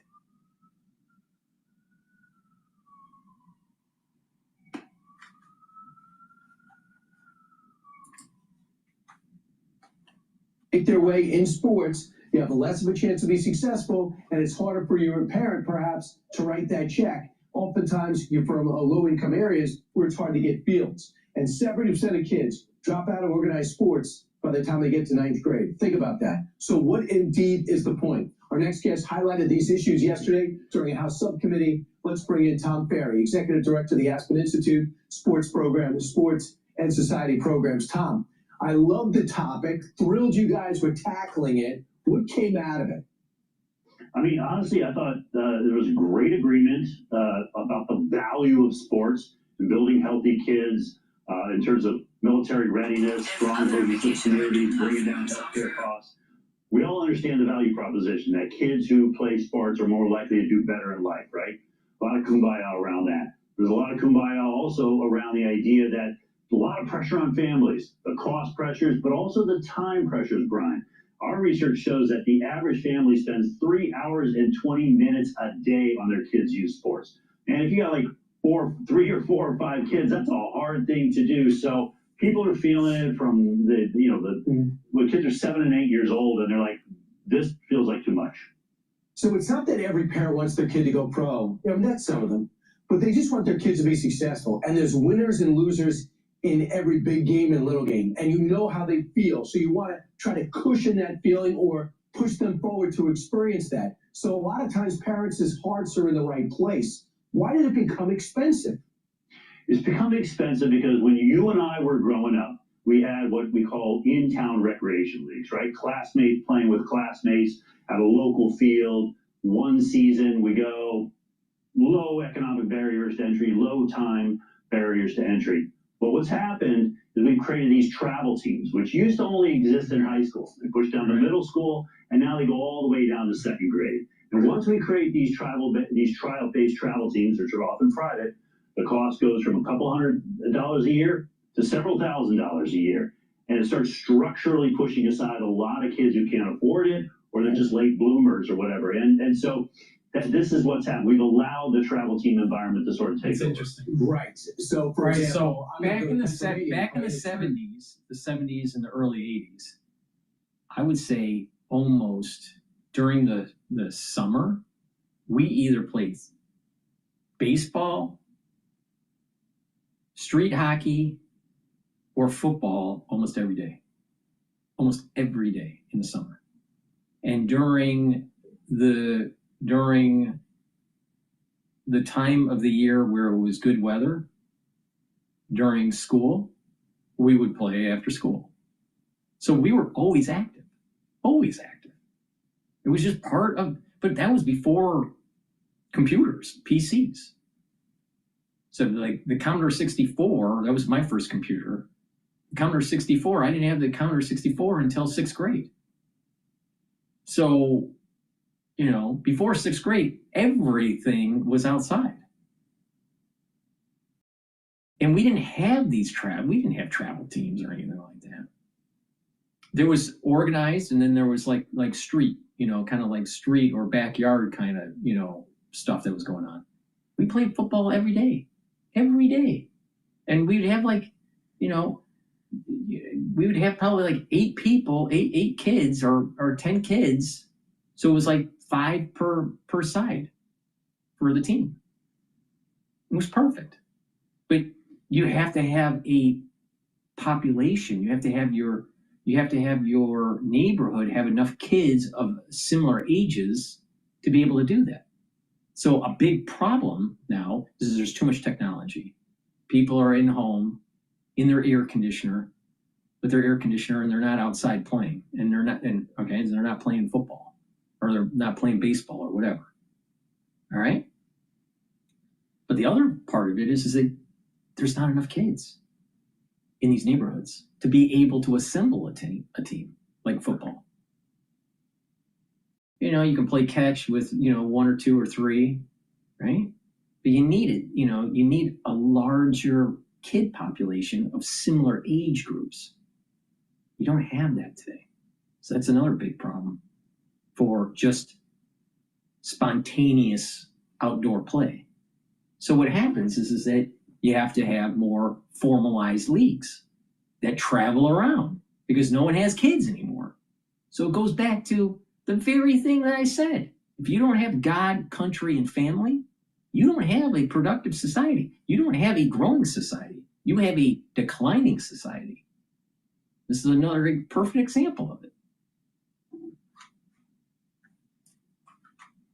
And hence you have kids that go to Brown University and other universities that when there is a shooter in their building, they don't know how to react. Now, I think personally that kids today should have training, defense training, be active in sports, and also go through a program like the Boy Scouts or the Girl Scouts and learn about like how to camp, how to work with teams, you know, work with little material and get stuff done. Because a lot can be learned from that. A lot can be learned. instead of this coddled generation that's a bunch of dipshits.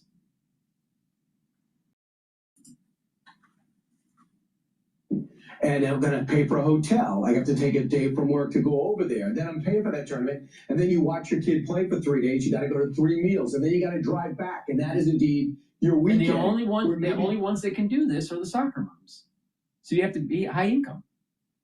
That's a soccer. What he's talking about is a soccer mom, or a football mom, or a hockey mom. Tournament can be done just around the block, but no one pays hotels. No one pays for tournament fees if the kids are playing for free. So do you think parents or organizers are cashing in like everywhere in society? They see kids as commodities? Yes. Yeah, they do. I mean, look, for sure, $40 billion a year, according to our research, is flowing through youth sports. And that's just the parent spend. That's not the public spend. That's not private equity. Just parents. Okay. Right. Right. And so because it's so expensive, then it starts, there's an incentive. Get the kid into a prestigious university because of the cost. So then it ramps up the competition of those universities. Now the kid has to be a piano star and a hockey star and have a 4.5 GPA. Oh, and by the way, by age 3, you have to have a nonprofit that's, generating $1 billion. It's getting out of control. It's getting out of control, and people can't afford it anymore. Now, maybe it'll collapse. Maybe, it'll eventually get back to reality. But it's got a long way to go before that.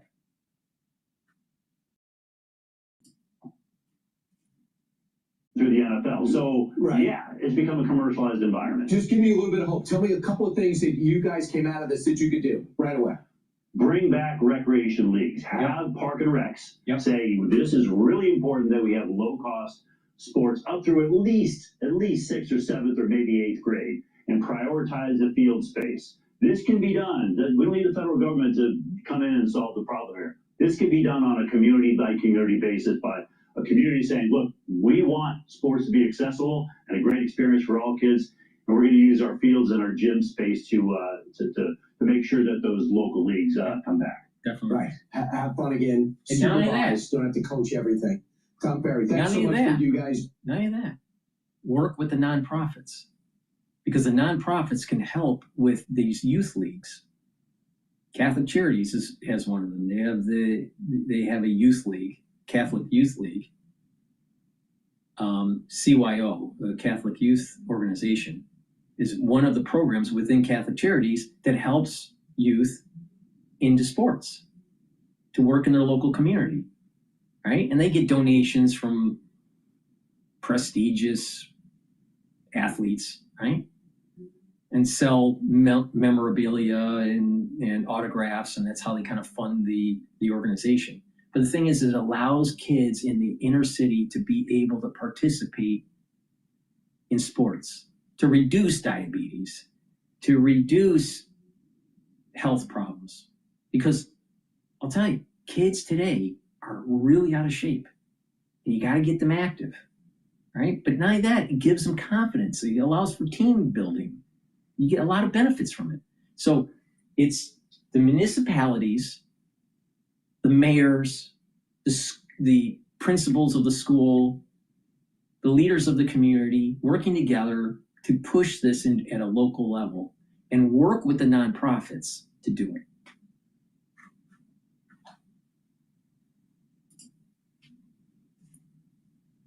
The Aspen Institute, I'll talk to you again soon. Thanks, Brian. Hey, it's Will Kane. Click here to subscribe to the Fox News channel on YouTube. It's the best way.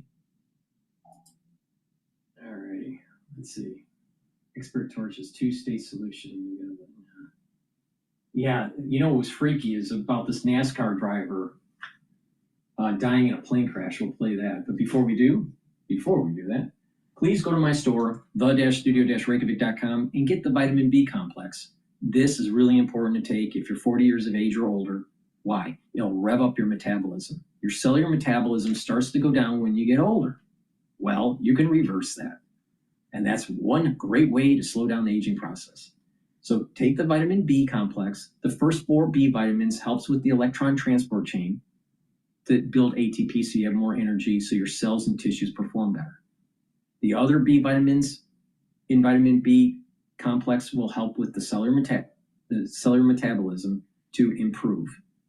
And vitamin B12 will help to protect neurons. So you're protecting your neurons and revving up your metabolism, and you have more energy. Super important. So please go to my store, get the vitamin B complex. All right, let's listen in to the former NASCAR driver that was killed. I had a crazy idea. We were surprised that no one had done it before. Success doesn't follow a formula. Right now, I do want to take you out to this live look that we do have right here at the scene of yesterday's plane crash. Again, this is a live look here as investigators are still working to figure out what caused the crash that killed NASCAR legend Greg Biffle and his family in North Carolina. The National Transportation Safety Board and the FAA are looking through the crash site in Statesville, North Carolina, and you can see that happening right there on your screen, about 40 miles north of Charlotte. That is where we do find Fox's Asher Red joining us now live to talk much more about what he's seeing out there. And Asher, I can see the crews there are right behind you working that active investigation. Well, Josh, the chart remains of that flight are just behind me. This is about as close as we can get to the crash site, and several investigators are out there. They've been coming and going as they need to. Now, this crash killed 7 people, including former NASCAR driver Greg Biffle, his wife, and their 2 children. A Cessna 550 that belongs to Biffle crashed while attempting to land here at the Statesville Regional Airport. Flight records show the plane was headed to the Bahamas, but shortly after taking off, FlightAware, which is a flight tracking website, showed that the plane looped back around before hitting the ground. At the time of the crash, the fog around the airport limited the pilot's visibility to only 5 miles. Folks who live near this airport say it's not uncommon to see corporate jets fly over this small town. Race season, we constantly have jets flying over the house. I guess in the back of your mind, you always know that something could happen, but you never really worry about it. Biffle retired from NASCAR in 2016 after 19 NASCAR Cup victories, 20 Xfinity Series wins, and 17 checkered flags in the Craftsman Truck Series. He also became a champion off the track when he used his personal helicopter to deliver supplies and internet service to Hurricane Helene victims. And I've watched him since I was a kid. He was one of my favorite drivers, and the way he drove, and he inspired us all. This event impacted everybody, and it's a sad day. You know? I don't want to see what was back there. And the airport director says the airport will be closed until they can get that debris off the end of the runway and make it safer to use again. He says that could take time. Josh? All right, Asher Red there at Fox News, following all of the latest, and we'll check back in with you, Asher, as more does develop. Thank you again for being. I apologize for the loud background noise in that video. All right, let's listen to Bloomberg here. AI than we are, but that control F works just fine. And so you're going to find that. You're going to find Control F, Donald Trump, or DJ Tate, right? DGT for Donald Trump, right? So you're going to, first of all, do that kind of thing, but then it's going to be a painstaking process. And again, kind of to the points that were made before, the legion of journalists who are ready to receive this, frankly, are very competent in their job. We don't have confidence not only in the fairness and objectivity, but quite frankly, if you look at the performance of this Department of Justice and the people they put in, you have some questions about their competency and their ability to deal with these large documents, both in the Department of Justice itself and the FBI that's supposed to be doing the investigation. So I'm putting my faith in journalism, at least on this one, in terms of getting the correct information out. You've also got a Republican from Kentucky on the Oversight Committee saying pretty outright that if he doesn't see names of men who could be, charged with rape or other crimes, he's not going to believe, or he's going to know that they didn't release everything that they could release. Is he right? Are there things, we've been talking about what is getting redacted. are there things that if they are not there, I mean, look, DOJ has said we're not getting all the documents at once, but what should we be looking for in absentia in these documents that could tell us what? Well, a lot of these are going to center on what are called FBI 302s, which are the standard FBI report form. It's basically the equivalent of a police report that FBI agents do, their standard police report. So they're going to be looking in gaps in sequential Bates numbering. They're going to be looking for forms that refer to other forms that just aren't there. And it's a very interesting in terms of the politics and the split in the Republican Party, because, you know, the Republican Party has always cast itself as the party of law and order and in favor of that. And if they don't see correct law and order and the respect for victims, they're going to have a real issue here, and there's going to be pushback. And also, I think there's got to be something else to keep in mind, and the people disclosing should know this. People have copies of these things. I frankly am surprised that nothing has been leaked before this. Somebody or several people have these documents in some hard drive someplace, and if they're not correctly disclosed and released to the public, they're going to get out eventually. I mean, don't forget, all Nixon's tapes eventually got out. And I think that's what will happen here. And that, quite frankly, is the fine. And I think also you can read these things. And you know, I have a lot of experience reading FBI 302s and other large discovery packets. You develop an ability to see what's between the sheets, what's between the lines, and what's missing. And I'll tell you, as a criminal defense attorney, that's what you hone in on right away. Robert, we have 1 minute left. I just have to ask you about what's going on over at the Kennedy Center. You're the change of the sign there today. And from what we understand, only Congress can change the name of the Kennedy Center. Is that legal? It is absolutely not legal. And frankly, it's akin to renaming the Department of Defense, which shows that America is about defending democracy, to the Department of War.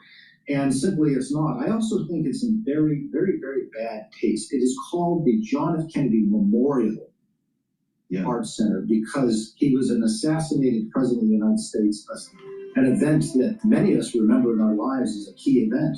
And now Donald Trump wants to hone in, having not had that sacrifice. Indeed, a living memorial here in Washington. Robert, it's great to see you. Thanks for your... Let's play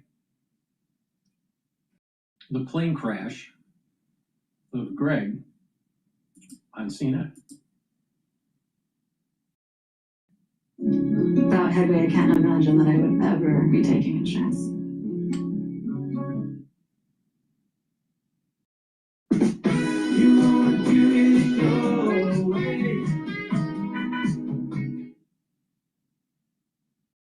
Seven people were killed, among them retired NASCAR driver Greg Biffle. The private plane went down just after takeoff yesterday morning. Surveillance footage shows the moment that it went up in flames. It's unclear what caused the crash, but poor weather conditions were reported that morning. Biffle, his wife, and 2 children all died in the crash. He just had the biggest heart of gold. We didn't know him, per se, but just seeing the family, hearing about it, it hurts. Joining me now, Mary Schiavo, former Inspector General for the Department of Transportation. Mary, this is a really striking case, and I understand that the NTSB is sending half a dozen sort of work groups to investigate it. What are the things that they're going to be looking for? Well, the NTSB is sending a pretty big team because there are a lot of these planes out here, and obviously there's a lot to be learned from this one. The teams are going to be looking at the maintenance of this aircraft. It was a 1981 plane, and it had some updates, probably had the engines changed out in about 1999 or thereabouts. Overhauls of the engines, anything maintenance related to this plane, any modifications. Its last airworthiness was just this year, its last checkup, so it looks fine, but the NTSB will dig deeply into the maintenance records and the maintenance record of the plane. They'll be looking at the piloting. The reports are there are 2 pilots on board. Mr. Biffle also had a pilot's license, so they'll be looking at the decisions they made and whether weather had anything to do with it. It was bad weather, about 400 foot clouds and 1,000-foot ceiling. And then the piloting and the flying. This plane never really got above 2,000 feet, this high elevation airport. And as it was coming in on its emergency landing, it was very, very low. So we'll be looking at that. And then they'll check the fuel. Literally, the NTSB checks everything it can get. Can you come back to the weather for a moment? I feel a little silly asking that, but at the time, I think that beyond rain, there was a helicopter nearby that had to land, right, due to poor weather. There was the cloud layers. It seemed like there were some elements there that made it a pretty rough day for flying. That's right. Rough day for flying, as long as you have the minimums, and the minimums, the weather, the crosswinds, et cetera, can all be different for each plane. Every plane has its limits.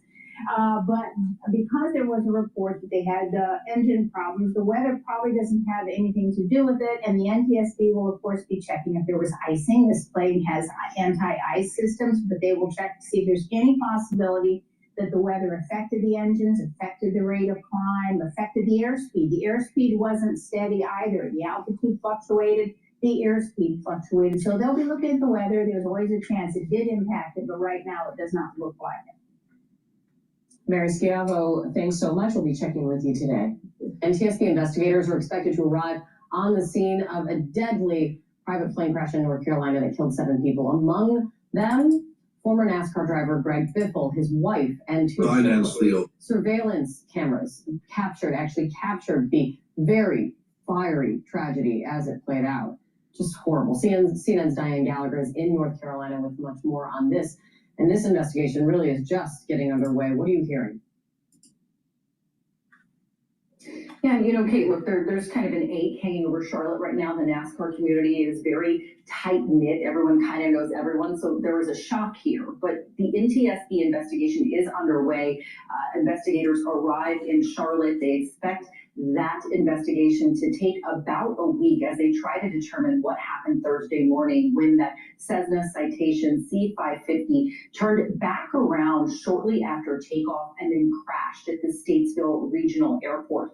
That video, that doorbell video you showed that I obtained, the man told me that he heard a boom, his entire house shook, and then he felt a glow. He could see come through his blinds because of the fire from that crash. Now, the families of the 7 people who were on board did release a joint statement expressing their grief, also gratitude for all of the kind outreach they say they have received so far. They requested privacy, but they did confirm that Greg and Christina Biffle and their young son Ryder and Greg's daughter Emma, Dennis Dutton and his son Jack, and Craig Wadsworth were all killed in that crash. Now, look, condolences have been pouring in from around the motorsports world for Greg Biffle, who was named one of NASCAR's greatest 75 drivers in the history of the sport. He's also a NASCAR Hall of Fame nominee. In a statement, NASCAR talked about the Biff's passion for racing, integrity, and commitment to the sport, calling him a fierce competitor and a friend. But what we're hearing about even more today than what he did on the track was off the track. It was his efforts, he and his wife Christina, after Hurricane Helene. They literally, Greg was a licensed pilot, went out, rescued people, put supplies down from the skies. They continued for months after to bring aid to people who were affected in Western North Carolina, and from the governor to U.S. senators, members of Congress, and just fans of Greg Biffle. That's who many people are choosing to remember today. Yeah, my goodness. Diane, thank you so much for that. What a tragedy. With me now, CNN safety analyst, former FAA safety inspector David Susi. It's good to see you, David. Thank you very much for being here. With what we know so far, much more to learn from NTSB, what's your first big question here? The question is why the aircraft made this back turn to come back immediately right after takeoff, and why he wasn't able to make the runway. He landed short of the runway. His low altitude, was not able to maintain that altitude. So that's the first thing as an investigator I'd be looking at. And David, on that note, I mean, I think we have an image of the flight path.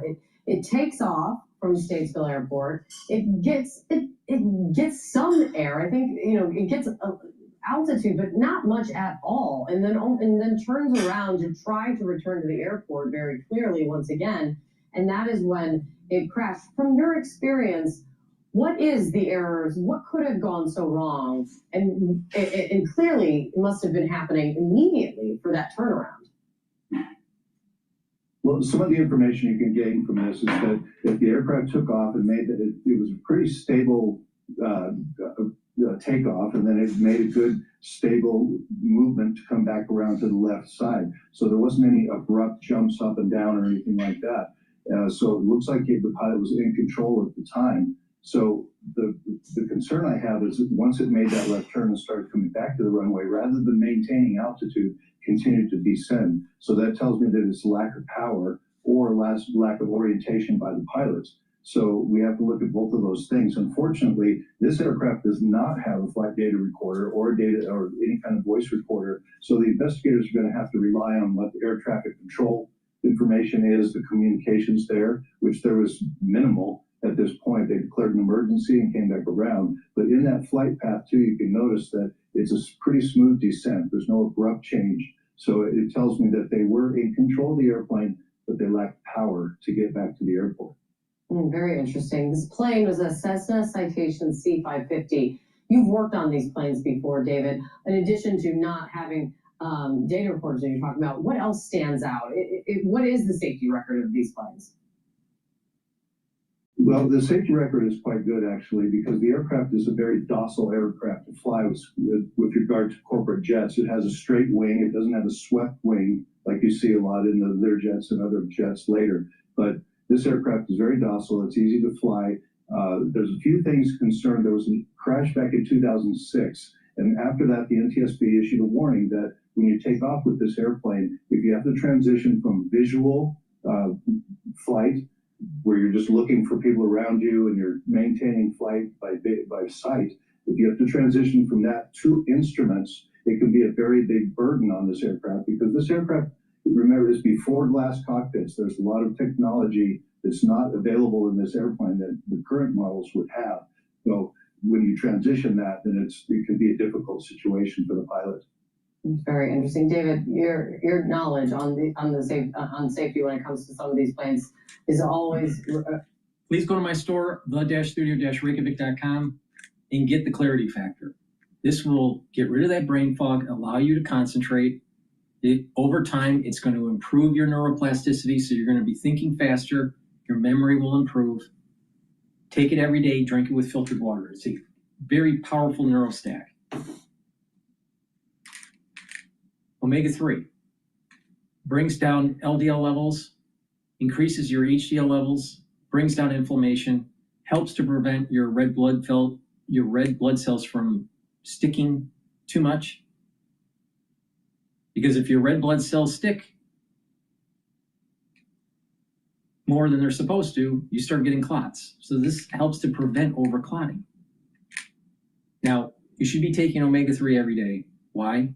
Because it helps with your cardiovascular system. And resveratrol. Resveratrol is something I've been taking for decades. It helps with youthful gene expression. It gets rid of cells that are in senescence, and it will soak up free radicals. And by soaking up free radicals, you're reducing the stress on the cell and in your tissues, improving the health of your mitochondria so you'll have more energy. And in your basal layer for your skin, this will improve that basal layer. So the skin cells will be healthier as they're rejuvenating. So please, go to my store, get the resveratrol. This stacks really well with C60, NAD+, ubiquinol, clarity factor. So a great stack here to help with youthful gene expression and to help with your skin, resveratrol. To help with your cardiovascular health, omega-3. And to help with brain function, clarity factor. Please go to my store, use discount 5, save some money. It's all caps, discount 5. If you spend $100 or more, you get a free gift till supplies last. All right, let's go to Bloomberg here. I think they're talking about Congress here. President in 2028. Christina, he has not announced a campaign for president in 2020. He is not, but all of a sudden this has gone from nothing to a little bit of momentum because our colleagues from London were over here interviewing Peter Navarro, That's right. and they got something similar. Our amazing colleague Michelle Hussein asked him, who would you trust to continue this agenda? And I think we've got the sound for you here. J.D. Vance is the vice president, and Marco Rubio. That would be, for example, a great ticket. With who at the top of the ticket? J.D. would be there, but Marco's already said that if J.D. runs, he wouldn't challenge him. But Marco, I love these guys. These are. I always admired Marco back in 2016. I always thought he was like of the people on that stage, the 16 Republicans. I always thought he was the sharpest tool in the shed, besides Donald Trump. Interesting situation, and I'm wondering how Marco Rubio feels. I thought the about same this. thing, especially, yeah. But it's interesting because you've also got a president who's literally selling Trump 2028 hats Well, that's true. in the White House. So, Lisa, who's going to be the nominee? Are we doing this a little early? It's way too early, and it's actually quite dangerous, I think, politically, because there is an audience of just one that's paying attention here right now, and anybody that's perceived to be getting out in front of the guy that is running the White House right now would be very unpopular. That's very unpopular positioning. And so, while I think Erica Kirk has every right to say whatever she wants to say about endorsements, because that's her prerogative, I also think that it is a very long way to go between now and then. And J.D. Vance is certainly the vice president. We've also seen plenty of vice presidents run and not be successful. So I think that there's a lot of runway to take. I think there's more to the story with getting the out in front of Donald Trump is never politically popular. Erica Kirk is tied to the funding mechanism of the Republican Party within Connecticut. And there's infighting between these Republicans. I forgot the term that they use, clubhouse Republicans, or I forgot the term. I'd have to look it up. I read a book about it. But the point here is that there is a group of people in Connecticut where there's infighting within the Republican Party between the Bushes, or the ones that supported Bush, kind of the old establishment, and this new establishment that's more aligned with Trump and America First. Erica, in Turning Point, and Charlie Kirk were getting funds from this faction group within Connecticut. All right? J.D. Vance is tied to them. He's what were we told, with J.D., he was a private equity guy, a VC guy. Where do you think that money came from? Do you think it came from him saving his money as a Marine?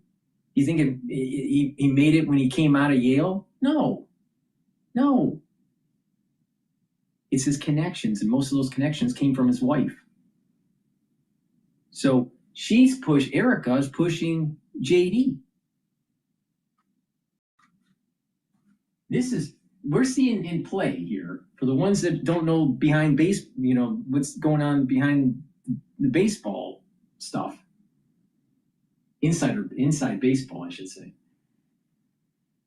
It's this faction group within the Republican Party. Because the other side, the anti-Trumpers that are on the Republican side, they are pro-Bush.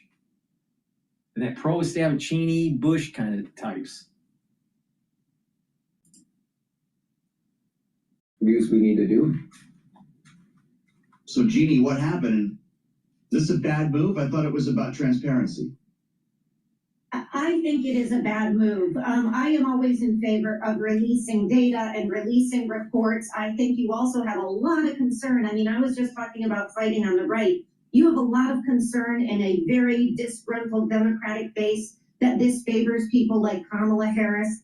So I do think this is a mistake. And of course, it just doesn't make sense. If you tell people you have a report, but you're not going to deliver it, you're not going to present it, what political kind of savvy does that show, Joe? None. So either don't say you're doing it, but if you say you're doing it, you got to release it, in my view.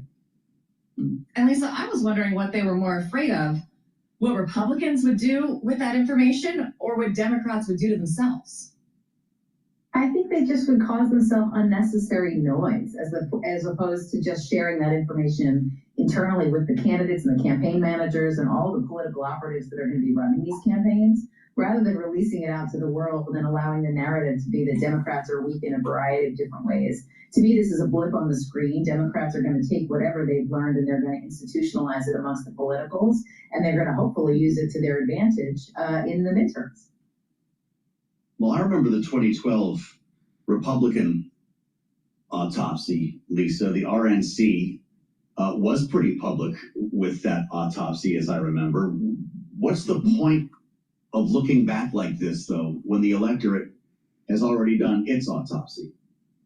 It's incredibly helpful for messaging. It's not even an autopsy. They're using it's postmortem. It's a postmortem report. Autopsy. We're gonna do an autopsy. I love these journalists using words that are like, something from a totally different group, category, field of study.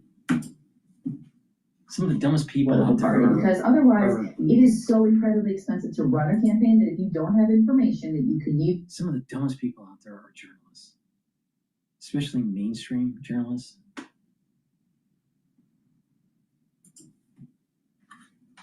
Hold for themselves, they're going to use internally, and they're going to use it to their advantage. I would hope. I mean, that's how a politically smart run organization would do this kind of thing. Do we want to ask about the Kennedy Center? Of course, come on. I saw the. Did you hate Trump? We were talking earlier.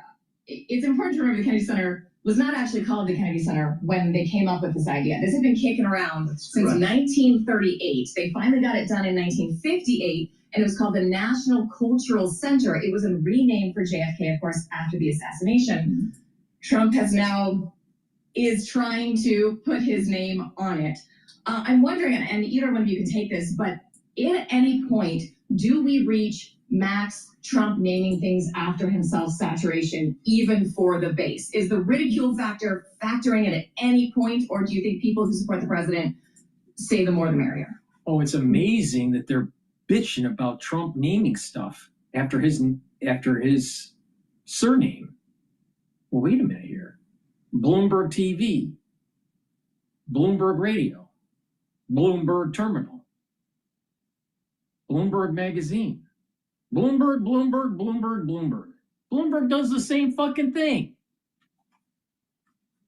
And they work for Bloomberg. Dipshits.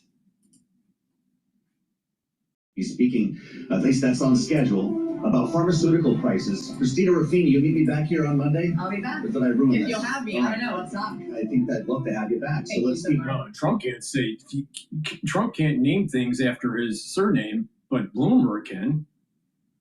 If Bloomberg, as mayor, could get away with it, he would have renamed New York City called Bloomberg City.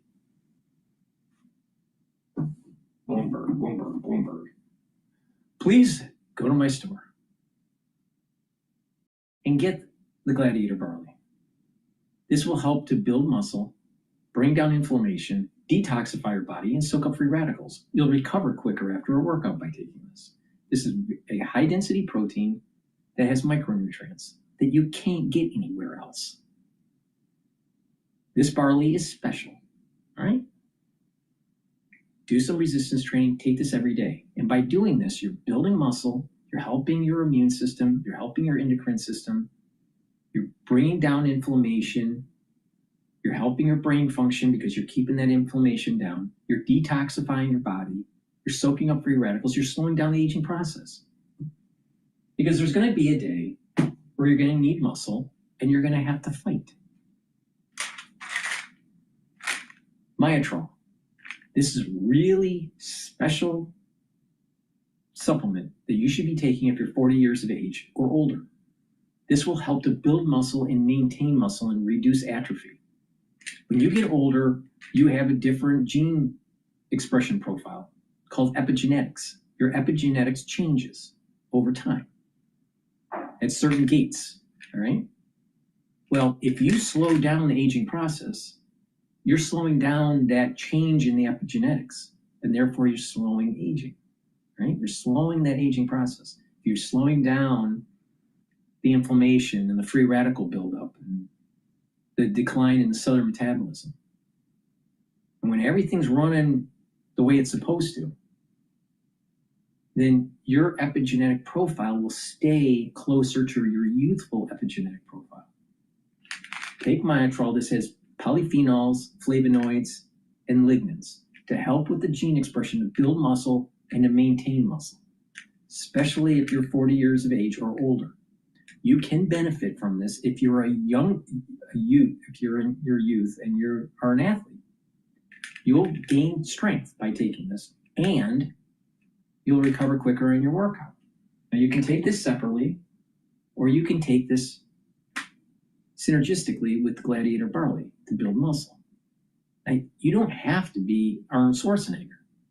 What you do need is to increase your musculature to slow down the aging process and to control your A1C levels. Oh, diabetes? A lot of it's because you're too fat. All right, so get some muscle. So Gladiator Barley, Myotrol. And this is great if you're also an athlete. You can use this as a pre and post-workout fuel source to build that strength. So please go to my store, get the Myotrol, and get the Gladiator Barley. Digestive enzyme complex. If you're 40 years of age or older, your pancreas doesn't work as well. I don't care how healthy you are. My pancreas doesn't work as well as when I was in my 20s or in my teens. I'm 50 years old. My pancreas doesn't work as well. Everyone's like that. I don't care how healthy you are. Digestive enzyme complex will help to break up the proteins, carbohydrates, and lipids to be able to properly absorb and reduce the stress on your pancreas and on your digestive system. And that way, you're absorbing your nutrients properly. In addition, digestive enzyme complex has bromelain, and bromelain breaks up clots. It's fibrinolytic. And digestive enzyme complex has the proteolytic enzymes that you need to break up glycoproteins. Now, you might say, Dr. Paul Cottrell, you're speaking in Chinese. What's glycoproteins? The spike in 2020. Please go to my store, take the digestive enzyme complex, especially in the winter season. Don't be stupid. All right, let's go back to Bloomberg Live.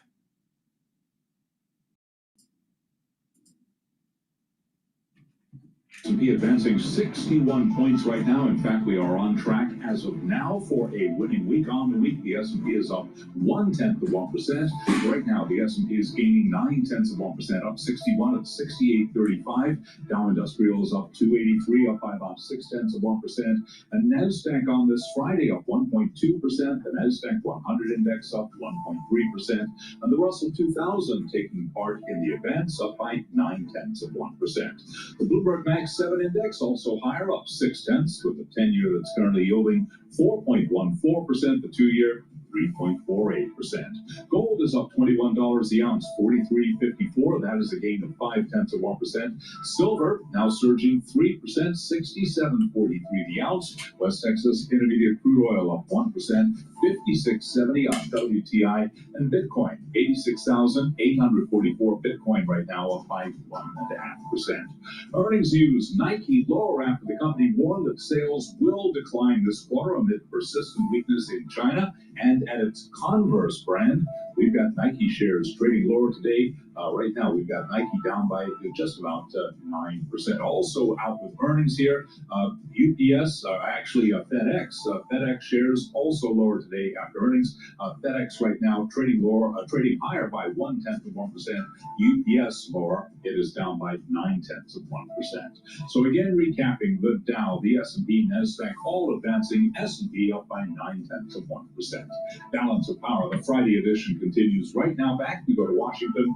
Once again, your host here is Joe Matthew. All right, Charlie, we thank you. Nice to see you on a Friday, and thanks for joining us on Balance of Power here on Bloomberg TV and radio. We expect to hear from the president at some point this hour. He was scheduled to be underway At the top of this hour, Bloomberg TV and radio.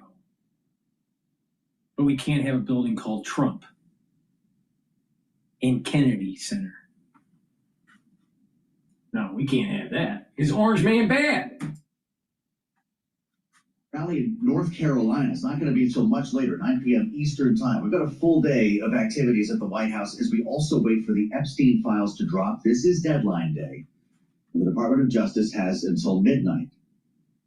Back to the issue of affordability. That's the conversation that's being provoked by the White House. So we spoke earlier today on Bloomberg TV and radio with the U.S. Trade Representative Jameson Greer about what's the cause of the stubborn price inflation that we've seen specifically at the grocery store when it comes to foodstuffs. And talked about this yesterday when the CPI report came out, whether it's meat or eggs up dramatically over this time last year. Here's what Greer told us this morning.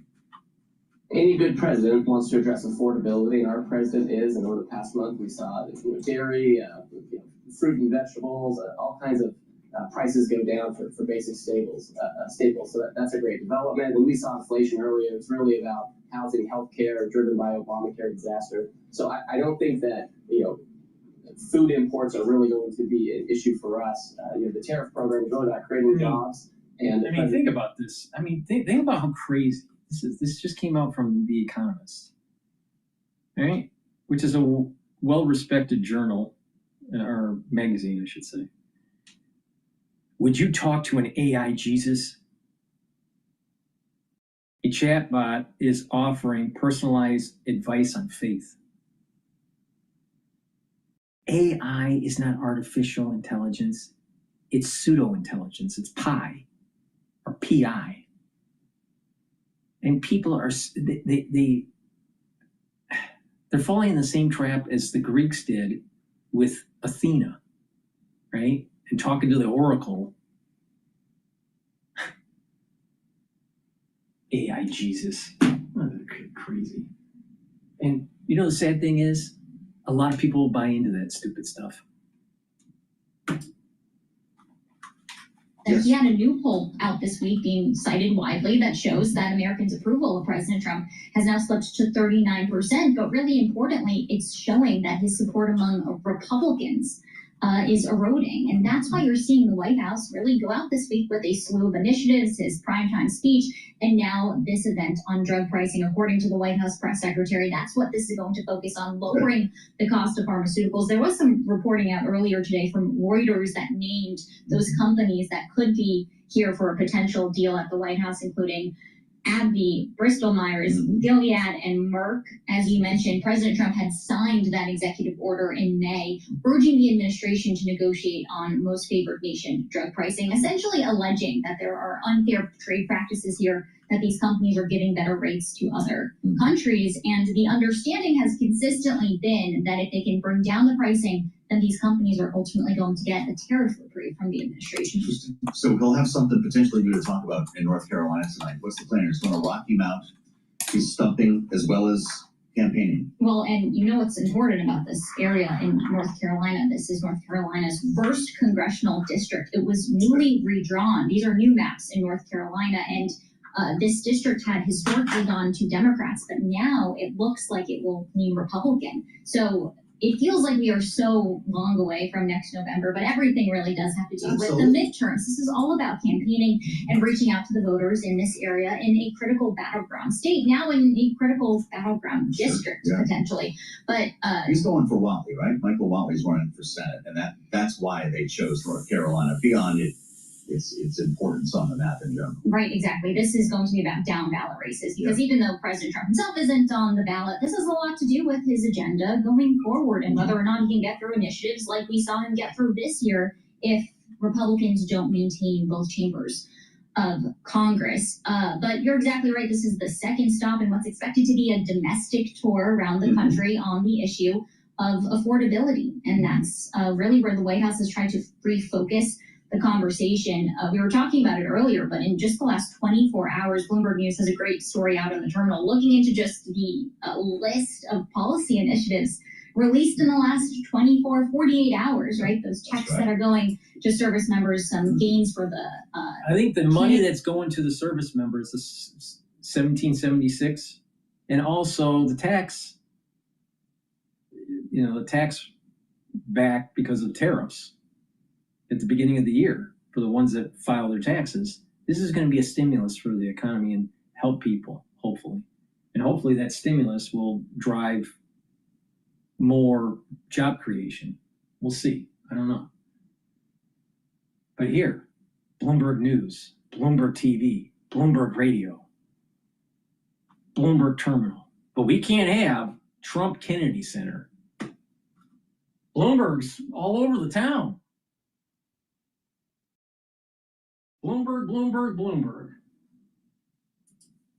Bloomberg, Bloomberg, Bloomberg, Bloomberg. The day to The go up ultimate against Friday news drop. against the deadline. And we did hear from the Deputy Attorney General, Todd Blanche, earlier, who said that there are so many files that ultimately have to come out. We probably aren't going to get them all today. And, you know, you've been talking about this. There's no enforcement mechanism to make sure that they do all come out, though it did seem that the administration was indicating that they're going to. And of course, this comes after Congress overwhelmingly passed that bill last month, compelling the DOJ to release all of these items. We should say it requires the release of unclassified investigative records, flight logs, travel documents, immunity deals, internal department communications, and papers. The list is really long here, but of course it poses a political headwind for President Trump that he hasn't really been able to get ahead of. And that's been dominating the conversation over the summer, for example. So we'll see how that sort of pairs with him trying to talk about the issue at hand, which is the economy. Well, it's pretty amazing to hear from Todd Blanche, Deputy Attorney General, telling Fox News that they will miss the deadline. We'll get hundreds of thousands today, but there will still be hundreds of thousands to be released. So they're not going to get this all done as mandated by law. No, and one of the other questions here is, of course, how the DOJ is going to invoke some of those exceptions. We know that there's exceptions to protect survivors. There's also exceptions here that officials can withhold any information if it's related to an ongoing investigation, which could be complicated by the fact that President Trump did direct the DOJ to. How is the full release of the Epstein files going to change your life? Is it going to make you richer? Is it going to make you healthier? Is it going to make you smarter? Is it going to do anything that's positive for your life? No. The average person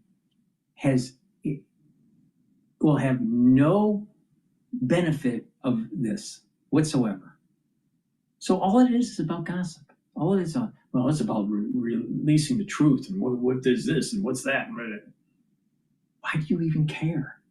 This is like tabloid news that has truth to it. You know, kind of like, I don't know, Michael Jackson and Madonna having an alien baby.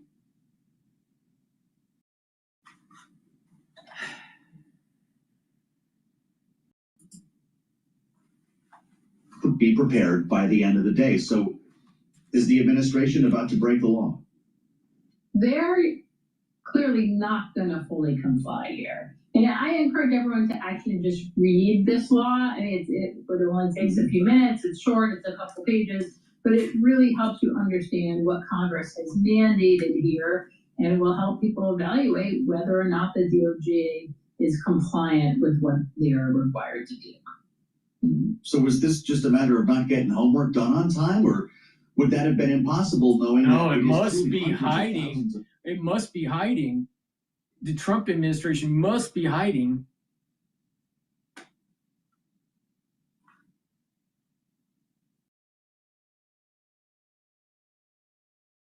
There's a phrase. The first time I ever heard the phrase was from a rabbi, right? But I'm sure it didn't come from the Jewish religious community, right? But there's this phrase, and it's stupid people talk about other people, right? Right? And then average people talk about things, possessions, whatever. And smart people talk about concepts. Now think about that for a second. Concepts are the core for for intellectuals, all right? Individuals that are intelligent. The average person, it's always talking about things like that handbag, that new handbag or whatever. And then stupid people talk about, do you know what P.D. did in his parties? Do you know what Epstein did? And you have people that have built an advertising revenue stream on YouTube and on Rumble just focused on Epstein.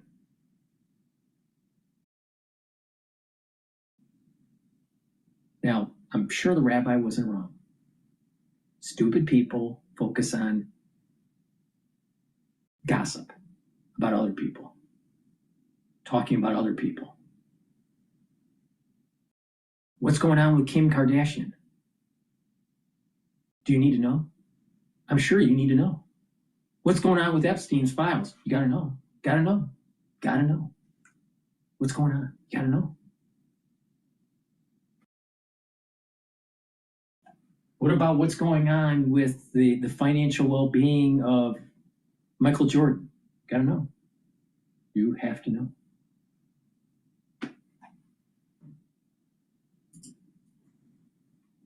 Consider this lack of enforcement, the political interests of the administration here, and the idea that they can essentially redact anything they want. We might not see anything new today or ever, right?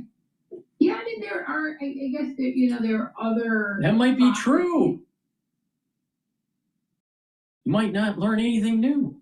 The sky could fall too. An alien ship could land in Times Square. A lot of things could happen.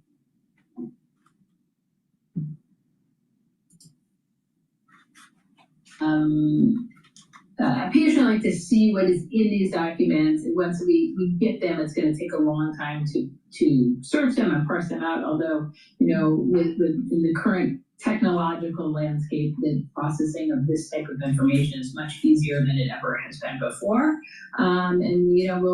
There's a lot to come in the next few weeks to see whether DOJ complies at least in part with the law.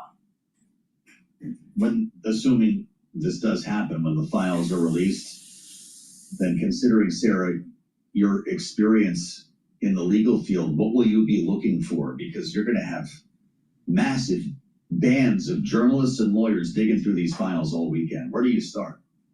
Yeah, I think some of the most interesting information is going to come in the FBI 302s, which are essentially reports that the agents prepare. So, for instance, if they're interviewing a witness or a person of interest, they are required under their regulations to prepare a report, a 302 regarding that interview. And so the 302s are probably the best starting place for anyone looking at this information to really get a sense of the scope of the investigation that has happened in years past. Understood. With all of that said, it's entirely possible, if not likely, we're going to be seeing names that have not been invoked in this story yet. To what extent can individuals find out if they are in these files, if they may be prosecuted because they're in these files? How messy is this going to get? So people that are famous are worried that they may be caught. And everyone needs to know, because they'd rather know about the Epstein file than what's going around over the pond in the UK about subclade K. Gotta know. We have to know. No involvement in the sex trafficking part of Epstein's life.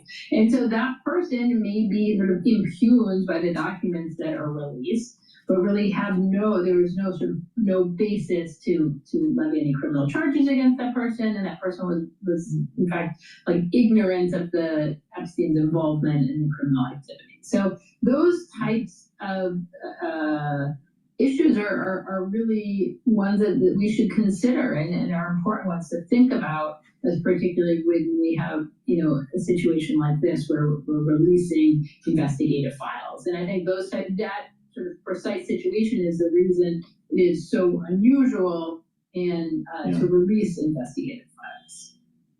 Only got a minute left, Sarah. This has been a fascinating conversation. Remember when Pam Bondi, the Attorney General, said she had the client list and it was on her desk? Of course, we now assume that was not the case. Is there a client list, or are we just digging through a lot of receipts here for the next many days? Yeah, I don't think we're going to see anything like that. I mean, and I think if some sort of very delineated list was there, we would have known about. Think about how many elderly people that are alone right now because their spouse passed away, their kids moved away for work or whatever, and they're alone. And you have all these journalists and all these lawyers, and you have all these independent investigators looking into the Epstein files once they are released on PDF. Everyone wants to be a Julian Assange Jr. And they could have took the time to actually knock on the door of a neighbor that's elderly and talk to them. Ask them if there's anything that you could do for them. Ask them if they would like to have a meal made for them or to talk. No. Bloomberg journalists need to know what's going on in the Epstein files. This is the reason why our society is going to hell. Please go to my store, the-studio-reykjavik.com. Get the ashwagandha root. It will bring down cortisol levels and help to control your blood glucose levels. That brings down inflammation, helps your immune system in your cardiovascular system. Turmeric brings down inflammation, soaks up free radicals. Lignans helps the immune system, endocrine system, brings down inflammation, and soaks up free radicals. And also helps you to recover from your workouts. Stack them together. This is the third pillar of my protocol. This is a very powerful stack here. This will help to boost up that immune system, slow down the aging process, help for you to recover after working out, bring down chronic inflammation at the joint level, also at the vascular level, and even at the cerebral level. It's a very powerful stack. If you want to slow down the aging process and get healthy, boost up that immune system, take this. Go to my store, the-studio-reykjavik.com, use discount 5 and you get $5 off. If you spend $100 or more, you get a free gift. And maybe you should knock on the door of an elderly person in your neighborhood and give that free gift to them. No, you need to know about what's in the Epstein files.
Now, since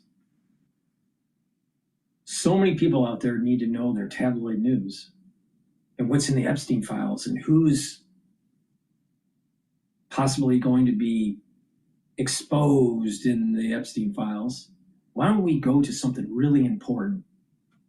What is going on with Meghan Markle? Because we need to know. Because it's so important.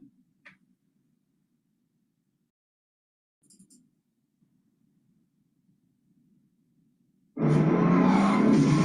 right way to finance a Mustang is with Ford Credit. We have financing options that turn. Are Prince Harry and Meghan Markle going separate directions again? And instead of careers, now it's continents. Because it seems like Prince Harry is really angling for a grand UK return. Now, whether that is as a working member of the royal family or not, there's some really interesting indications that Harry is apparently really trying to push for a return to his life in the UK. However, Meghan Markle seems perfectly content to stay in Montecito and attempt and fail to make it as a producer, businesswoman, all these sorts of things. I don't think Meghan Markle for a second wants to go back to the UK. So it's a detente brew between the couple as they want, obviously, two different things. So guys, we are going to get into this latest sort of revealing piece today, but if you guys haven't been to Royal News Network before, my name is Brittany. I do provide compelling royal commentary, so please hit that subscribe button. I would absolutely love to have you back.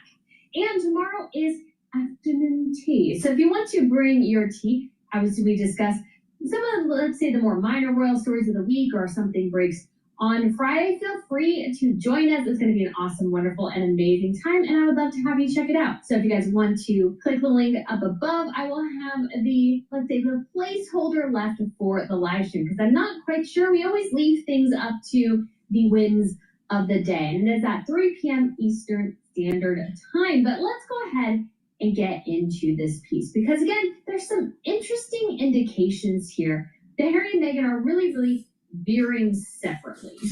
And we got these indications, I think it was last year, when it was announced that Harry and Meghan were going to go down two different paths professionally. Harry was going to be a philanthropist, whereas Meghan was going to be an entrepreneur. And so they were already sort of cracking this way. And this year, it seems really apparent that Harry really wants to go back to the UK. I think Brittany, the royal commentator. This is really important. Stay tuned.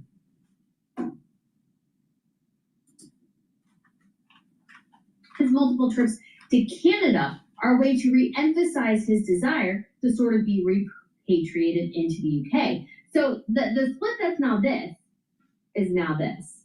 And there's actually a really interesting argument you could say from Jack Royston from Newsweek about what Harry is actually doing and why he's getting this new risk assessment from the... Do you see what I see?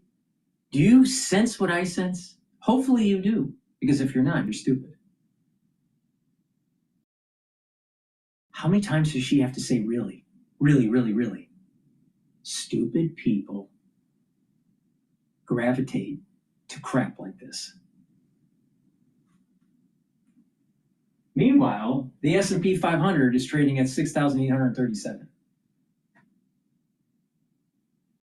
And the WTI for oil is trading at a 56 handle. That's what you need to know. You need to know what the Federal Reserve rate is, what the unemployment rate is, what's going on in the economy, what's going on with your health, what's going around the corner with sub-clade K. What's going on with the NIH? What's going on with NHS? What's going on in China, in Taiwan? No, we need to know about Meghan Markle and how she's trying to be a Martha Stewart. Really.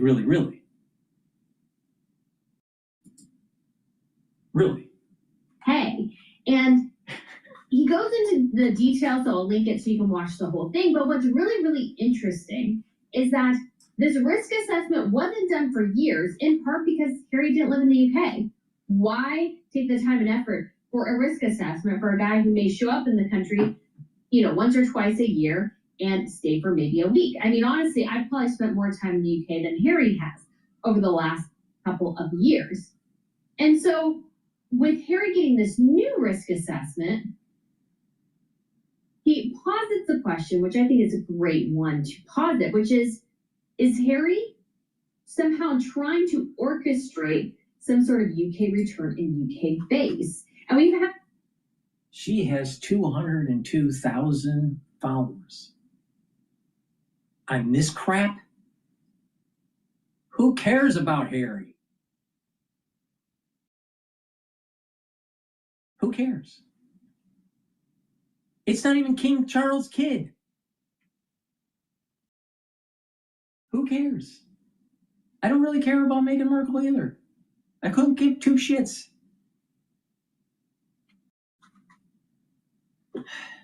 Please go to my store, the-studio-reykjavik.com, and get the Boomer Boost so you don't turn into a really, really, really stupid ass. Boomer Boost focuses on multiple systems. It focuses on brain function so you don't turn into her. It focuses on your cardiovascular system so it reduces plaque formation.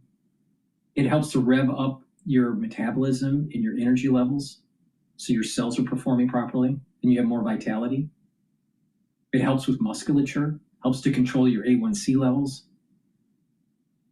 And when you're controlling your A1C levels, guess what? You're reversing the effects of diabetes. You think Meghan Markle is going to reverse the effects of diabetes for you? No. Will Dr. DrPaulCottrell? Yeah. Get the Boomer Boost.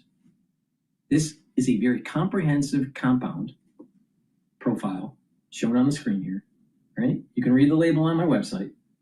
Take this every day. This is the fourth pillar of the protocol to slow down the aging process. This is powerful stuff. Take it every day. It's a month supply. It's easy to take. And you will feel the effects of this within 72 hours. You will have more energy, a full steady burn of energy throughout the whole day with no spikes. You'll have more vitality. And when you have more vitality, you're going to move around. When you move around, you gain muscle. When you move around, you're actually more active. You have a better life. Instead of sitting on your couch and on the wall is the Queen of England or the King of England paying homage to the gossip of Meghan Markle. So please go to my store and get the Boomer Boost. Take it every day. And it stacks really well with Gladiator barley or heirloom barley. And you'll get additional benefits of controlling your A1C levels, especially if you're doing resistance training. The more muscle you have, the better you can control your blood glucose levels. Get the Boomer Boost and slow down the aging process. You're going to feel the effects within 72 hours. You take this over a long period of time, like a year, you're going to notice that you look younger. And your biostats are going to be better. Your blood pressure, your metabolism, your energy levels. These are really important because when you pay attention to the blood work and your results, and you pick those areas that are out of the normal range, you can slowly get them back in. But if they're chronically out of range, you start the disease process. You want to minimize that. Or would you rather listen to really, really, really about Meghan Markle? The point I'm making here is there's a lot of stupid stuff on the internet that's not helping you. It's making you age. That's making you stupid. Now, also Boomer Boost is going to help to get rid of that brain fog, allow you to concentrate on tasks, allows you to sleep better. And when you are sleeping better and you have better neuroplasticity, you're improving your memory, you're improving your brain function, you're thinking faster. Really, really, really. Also, please go to my store and get the C60. C60 you can stack with Boomer Boost. You can get it in MCT coconut oil, extra virgin olive oil, and avocado oil. Take a teaspoon a day every day.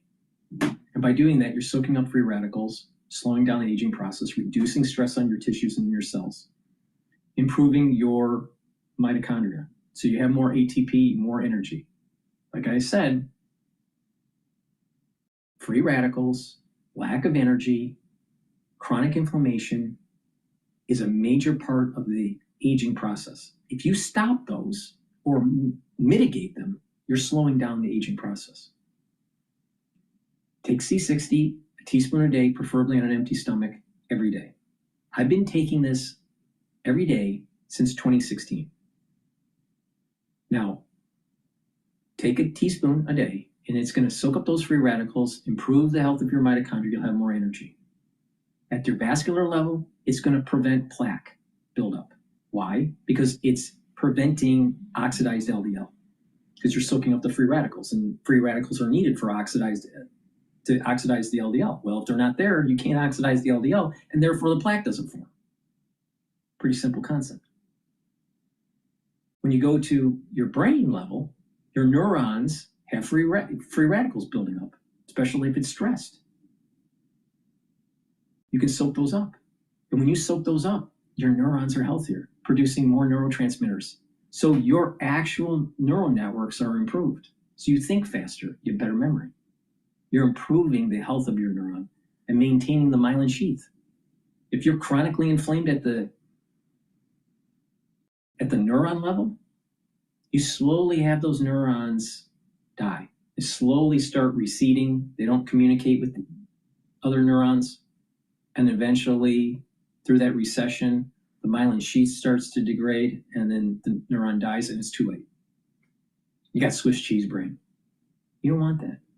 You don't want that. You don't want to see someone die from dementia or amyloidosis. It's a horrible death. All right?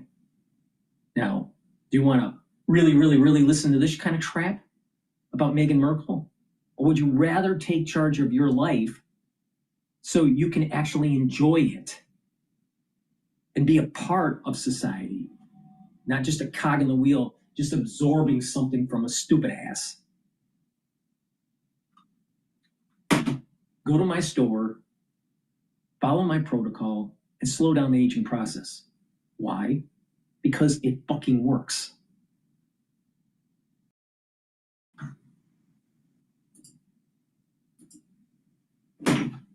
For the RNC, which you used to speak for, or the administration, do they need to have a deliberate response prepared for when this breaks? You know, ordinarily, yes. That would be exactly what we would be doing and preparing. I'm reflecting on this week alone, Joe. The president himself said some pretty unpopular and unsympathetic things about a horrible, horrible tragedy that happened in California. And 2 days later, a very revealing report came through from Vanity Fair. So this administration is really good at dodging all of that kind of information over and over again. Pretty amazing to see Susie Wiles sell Vanity. Think about that. Break down the word Vanity Fair and put it in the context of us saying it, like the tabloid news back in the 80s at the grocery store. Vanity. Vanity. Frivolous, superficial, vanity, fair. Don't fall in the trap, because you will waste your life if you fall in that trap. Please go to my store, the-studio-reykjavik.com. Get the great supplements that I have, slow down the aging process, get healthy. If you have kids or if you have grandkids or whatever, you want to be there for them. You want to be energetic enough to interact with them. So please go to my store, get the supplements, follow them the way I'm telling you to follow them. You'll slow down the aging process. Thank you for listening and have a nice day. And oh, by the way, you don't need to know about the Epstein files or Meghan Markle.